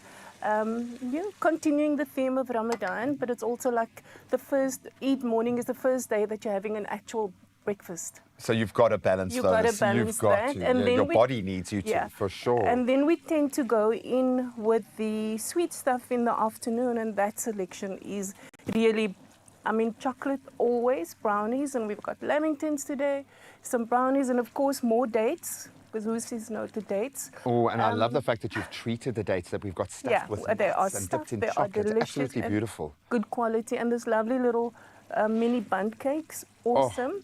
And then I just want you to have a look here. One tip that I do is be 1000% sure that before you put your prawns that the sauce is cooked exactly how you want it. 'Cause it's in and out, reason right? being, it's in and out. Okay. And in actual fact, what I do, so this is what I'm looking, can you see the little bits of oils are coming to the surface? That's generally how I know a curry is coming along, for There we me. go. Oh, and then that's we've got brilliant. this lovely... Is there a term for that, for the beautiful oil that kind of drifts around the perimeter? Because that, to me, is where the joy is. I think one of the first lessons I learned about getting the flavor in the oil so that it can permeate through. Why you roast off your spices. And you roast off the spices because all of the goodness sits on the outside of the spices. So a little bit of heat, a little bit of like, I'm going to blend my spices. All of that brings that spices' lovely essential oils out. Brings it to life. And then at this stage, I can actually kill the heat. And the reason being, these lovely pots, so we're going to garnish it with some spring onions, obviously. Another thing. This I've heard that often the shellfish allergy and a dislike of coriander go hand in hand. So I'm learning things this morning. It's crazy, but I'm well aware that I stand alone, well, at least with your two daughters, exactly. On this. But you're perfectly fine. Go heavy with the coriander. I'm killing that, and then of course you want it to look amazing because it's Eid. It's a feast for the eyes as well. This is where I stop. I will leave my lid on it, and then when we are ready to eat, we literally heat it for 1 or 2 minutes. This way you don't overcook your prawns, because there's nothing worse than a rubbery prawn. And it's a resource. It really is. Like I think of it as one of like the value add proteins out there. It's quite a zhuzh protein, but in this particular moment, you honor it. You know, it gives you the wonderful short cooking time. So use that to your advantage. Yeah. But I love the fact that everything is approached from multiple directions, from a sensory perspective. Yeah. And Absolutely this one, beautiful. you can do the paste the night before, keep it in the fridge, just add your prawns when you're ready to sit down, literally. So, and the flavors will just develop, it'll just get better and better. And what have you paired it with? Oh, it looks absolutely gorgeous. Yeah, we've got lovely naan bread and always basmati rice, or lovely fragrant rice and papadums. And then that is your finish. And just one question with adding the coconut cream, and I love that, but I have had separations. I noticed you did that right at the end. Is that something that, do you need it to cook in that, or is it? No, I kind of just put it in almost just before the prawns as well. Another tip, if you're going to freeze your curry paste, don't freeze the coconut milk, because then it does separate and it's split. It just looks nasty. So prawn and coconut milk just before you eat. And of course, for those that are not lactose intolerant, you can put cream. You can put some cream in it. I love it. I'm going to steal your intellectual property here, because you can also do this coconut curry with a tofu and with fish sauce to achieve the similar. So thank you so much for thinking of us on the other side. Absolutely beautiful.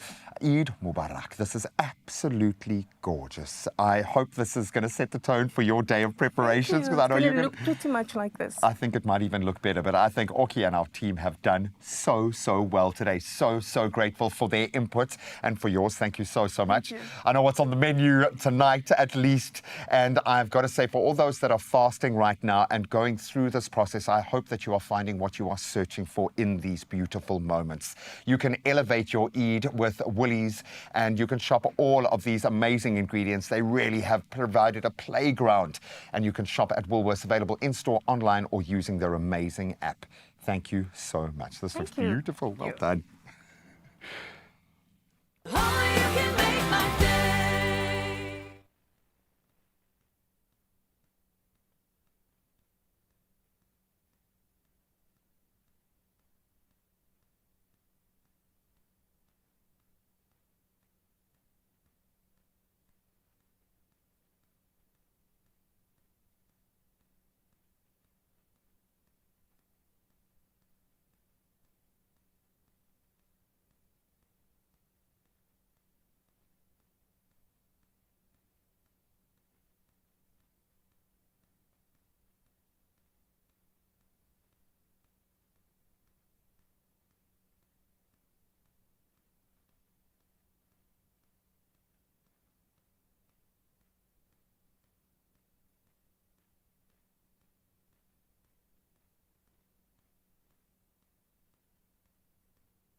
It's my feel-good breakfast show.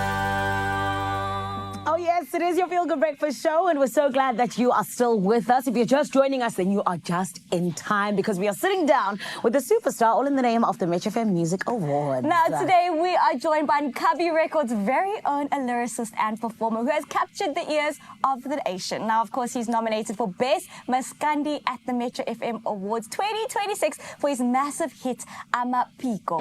He has brought the soulful rhythm of the Zulu nation to the mainstream and has, of course, taken the traditional sounds of Maskandi and given them so a modern twist. He has an unstoppable energy, and his name is Sia Ntuli. Welcome to your Feel Good Breakfast show. Yeah. How are you doing, sir? Hi, what do I say to that, my sister? Right. That's my girl, exactly. Sia, we want to know, obviously everybody thinks overnight success when they see you on the stage, when they see you in the industry, but it's not been that way for you. I know you've even slept in the studio to make it happen, to get the success you have. So how does it feel that you finally reached this stage in your career? Ngizizwa ngijabule kakhulu ukuthi kuze kube la namhlanje because into engangifisa from ngikhula because ngikhule ekhaya vele lomculo nasesikoleni bekwenzeka kube khona la sicula khona bakunalento abayibiza ngama culture sicula khona, so noma ngiqeda isikole ngazojoin igroup yasekhaya Mtubathulisa Brothers. Yes. I think ilapho kwenzeke khona izinto eziningi because ngihlangane no Big Zulu 2020. Yebo. Ngikwi-memorial service kaMkhulu Joseph Shabalala ngicula khona isicathame. Oh, yini bethuna. That's amazing. And we love big breaks. Siyayithanda xa into idibana kakuhle and comes together. But then this is why I have to ask you, ke, ngoba abantu bathanda uthetha ngomculo and just, speak about the making of music. But then there's also the side of making money out of music, right? Which you always need to know about. So, Teta Nati, how has Nkabi Records really shaped the way that ubona, umculo when it comes to just money as a whole? Kulekelele kakhulu because thina sibhilivele ekuthenini italent elizokwenzela konke. Bona kunabantu abayifundele lento ye-marketing nani because ngilana namhlanje bengingazi nokuthi angazi nokuthi ngifike kanjani, bona bazi ukuthi bathinte ukuze ngifike la. So as an artist zikhona izinto ongekukhona ukuzenzela zona odinga ikhampani ukuthi ikusize kuzo. Ewe. And zikhona i-lessons osifundileyo xa sithetha ngemali. You must spend money like this or not spend money like this.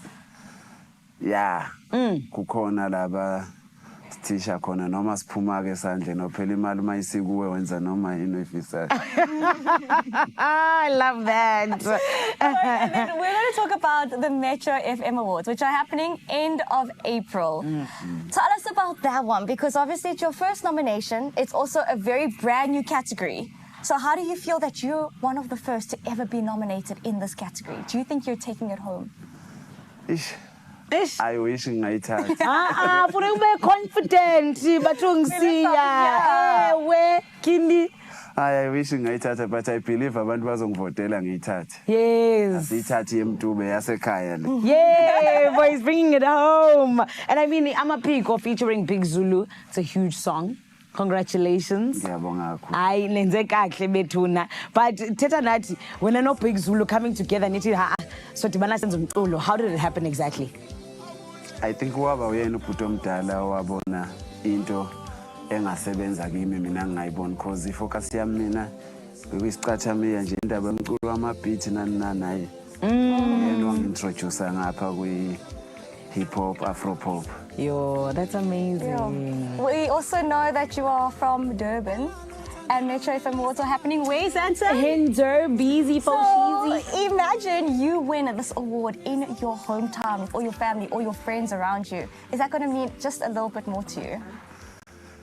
Kuzobe kusho olukhulu kakhulu kimi lokho, ngiyojabula kakhulu. Ngiseduze nasekhaya. Ngayihambisa nangebhayisikile. Nangebhayisikile, I love that. And futhi siyaqhuba, siyahamba. We're moving forward in 2026. Silindele ndoni kuwe?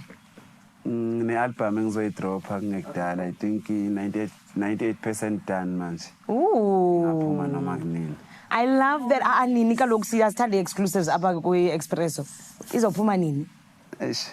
sazongena eofisini uthi iphuma nini lapho Iphuma nini office? Oh my word. They are keeping secrets from us. It's fine. We will find them. We're going to call Big Zulu. He'll tell us. But Butenkos Kakulu, and congratulations again for being nominated. We're very proud of you. And you're not going away anywhere because you're giving us a little taste of Amapiko, which obviously has been nominated for the Metro FM Awards. So excited. End of April, that is happening. And right now... wait, we need to vote for you, ne? Oh, tell us yes, how. vote anjani Sanu? Do you know? Ngiyazi. Tell us. Mawuvotela phana uthi star 120 45787. Okay. Yes.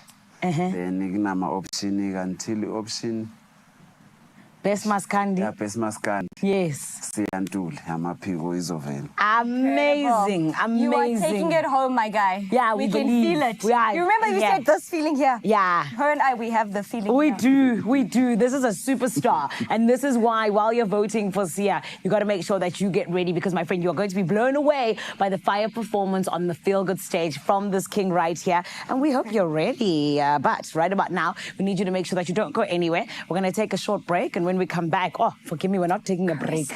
We're going to Carissa. She's waiting for us there. Carissa's waiting for us. We're jumping on into Cape Teasy for Sheezy. What's going on?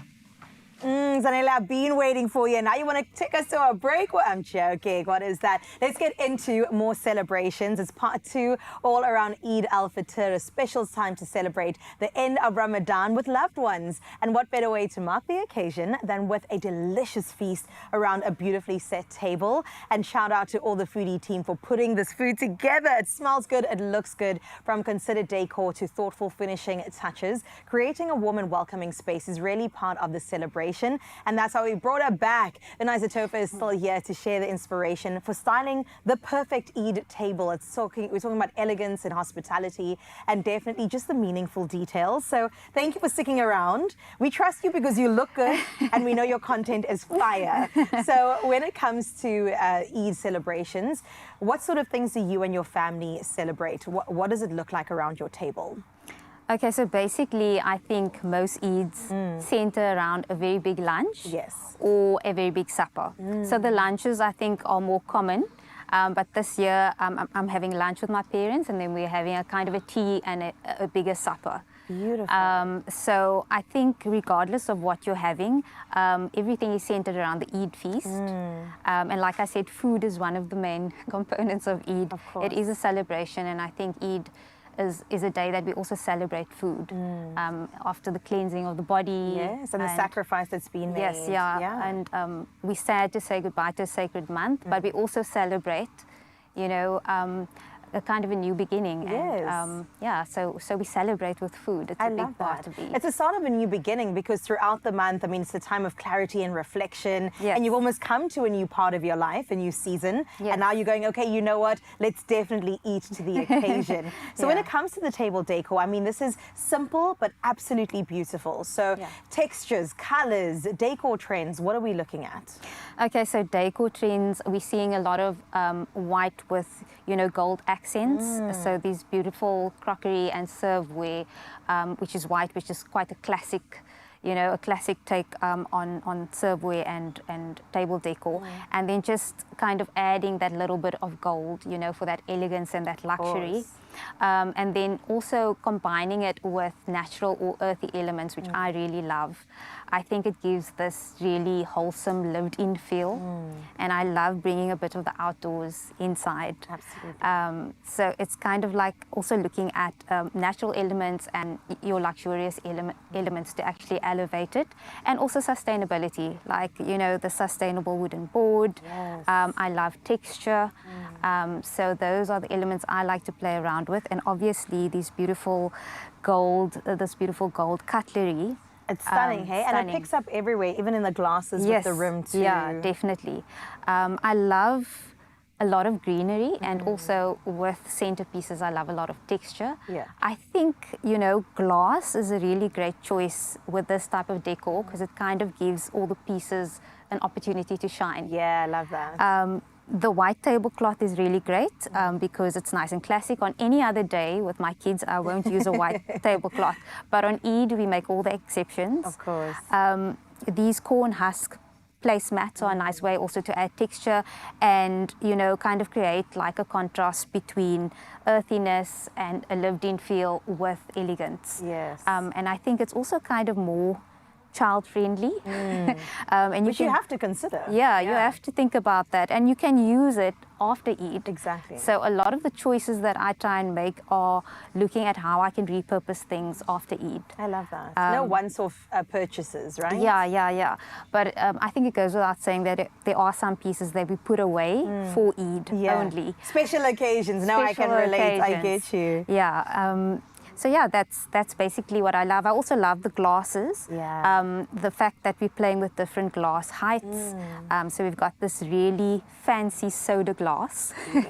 Does not look like a soda glass, but you can also use this later on, like to kind of make a small centerpiece. Gorgeous. Put little flowers in there. Yeah. In your table. What I love about the crockery here is that it is porcelain and it's dishwasher safe. Oh, that's what we want to So, yeah, nobody wants to be standing in front of the sink. Please, girl, yeah. On Eid, so you can kind of safely put this in your dishwasher and just get all the mess cleaned in one go. I think when I look at these dishes, they do bring a little bit of nostalgia. Yeah. So we would have a pot roast and we would have a seafood dish. So this is what I was going to ask you. Yes. So we're eating like family style on the table. It's not like a buffet in the corner. No. Yes. Everything is on the table. So it has to look good. Yeah, and I think, we kind of have to create a canvas for the feast.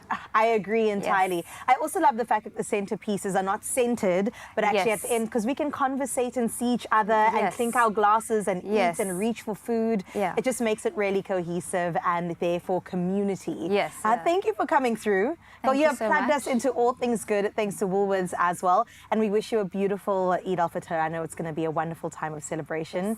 You, your family, your 4 brothers. 5 brothers, all the kids. You're going to have a great time. Yes, definitely. Thank you so much for having me on the show.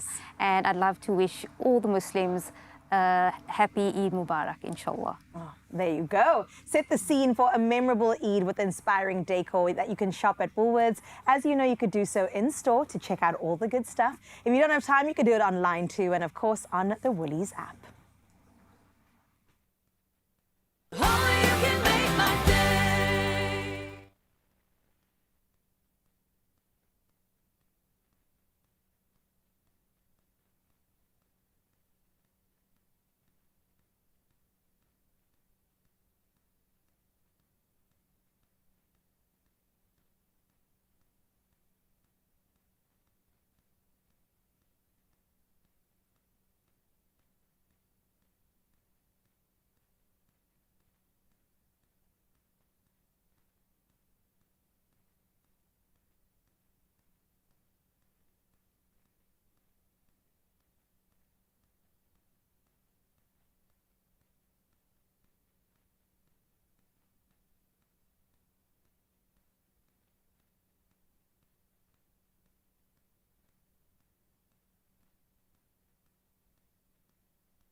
It's my feel-good breakfast show. Oh, welcome back. She's just been asking when does she get to taste the prawn curry. In a moment, my Okay, friend. okay, In I'll a wait, I'll moment. wait. More importantly, you guys need to take this opportunity, please. If you play your Daily Lotto and Daily Lotto Plus today, you could be winning 600,000 Rand. That's what's sitting in our guaranteed jackpot today. You said guaranteed. Well, I love to see it. Don't get left behind, Mzansi. Buy your tickets now. You could do so in store. You could head to the website nationallottery.co.za. There is the mobile app and even cell phone banking. And there's some great content and some really really cute baby pictures drifting around the Expresso socials, so go and check those out, and you'll find there all of these details, so you've got no excuses to get in the running. Play your daily lotto for the guaranteed 450,000 Rand, then Daily Lotto Plus for the guaranteed 150,000 Rand jackpot today. I wore my biggest pockets just for that. Could. Great I think I might even, great pants, great pants. pockets. We love it, but we need this kind of early weekend feeling to kick in for sure. And I think Sia and Tuli is going to take care of the honors. Come on, Sia. Come on, boy. Yes! Sia Tuli is definitely a winner here in our Joburg studio, and he's all warmed up, ready to go. What is he singing? He's singing Amaphiko featuring Big Zulu. Everybody give it up!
For that Metro FM award right over there. Yeah. Incredible.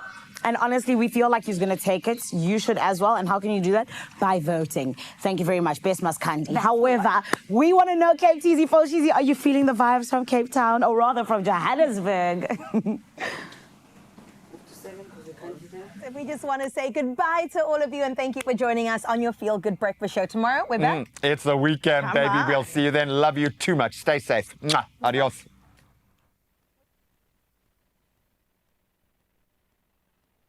Another Feel Good production.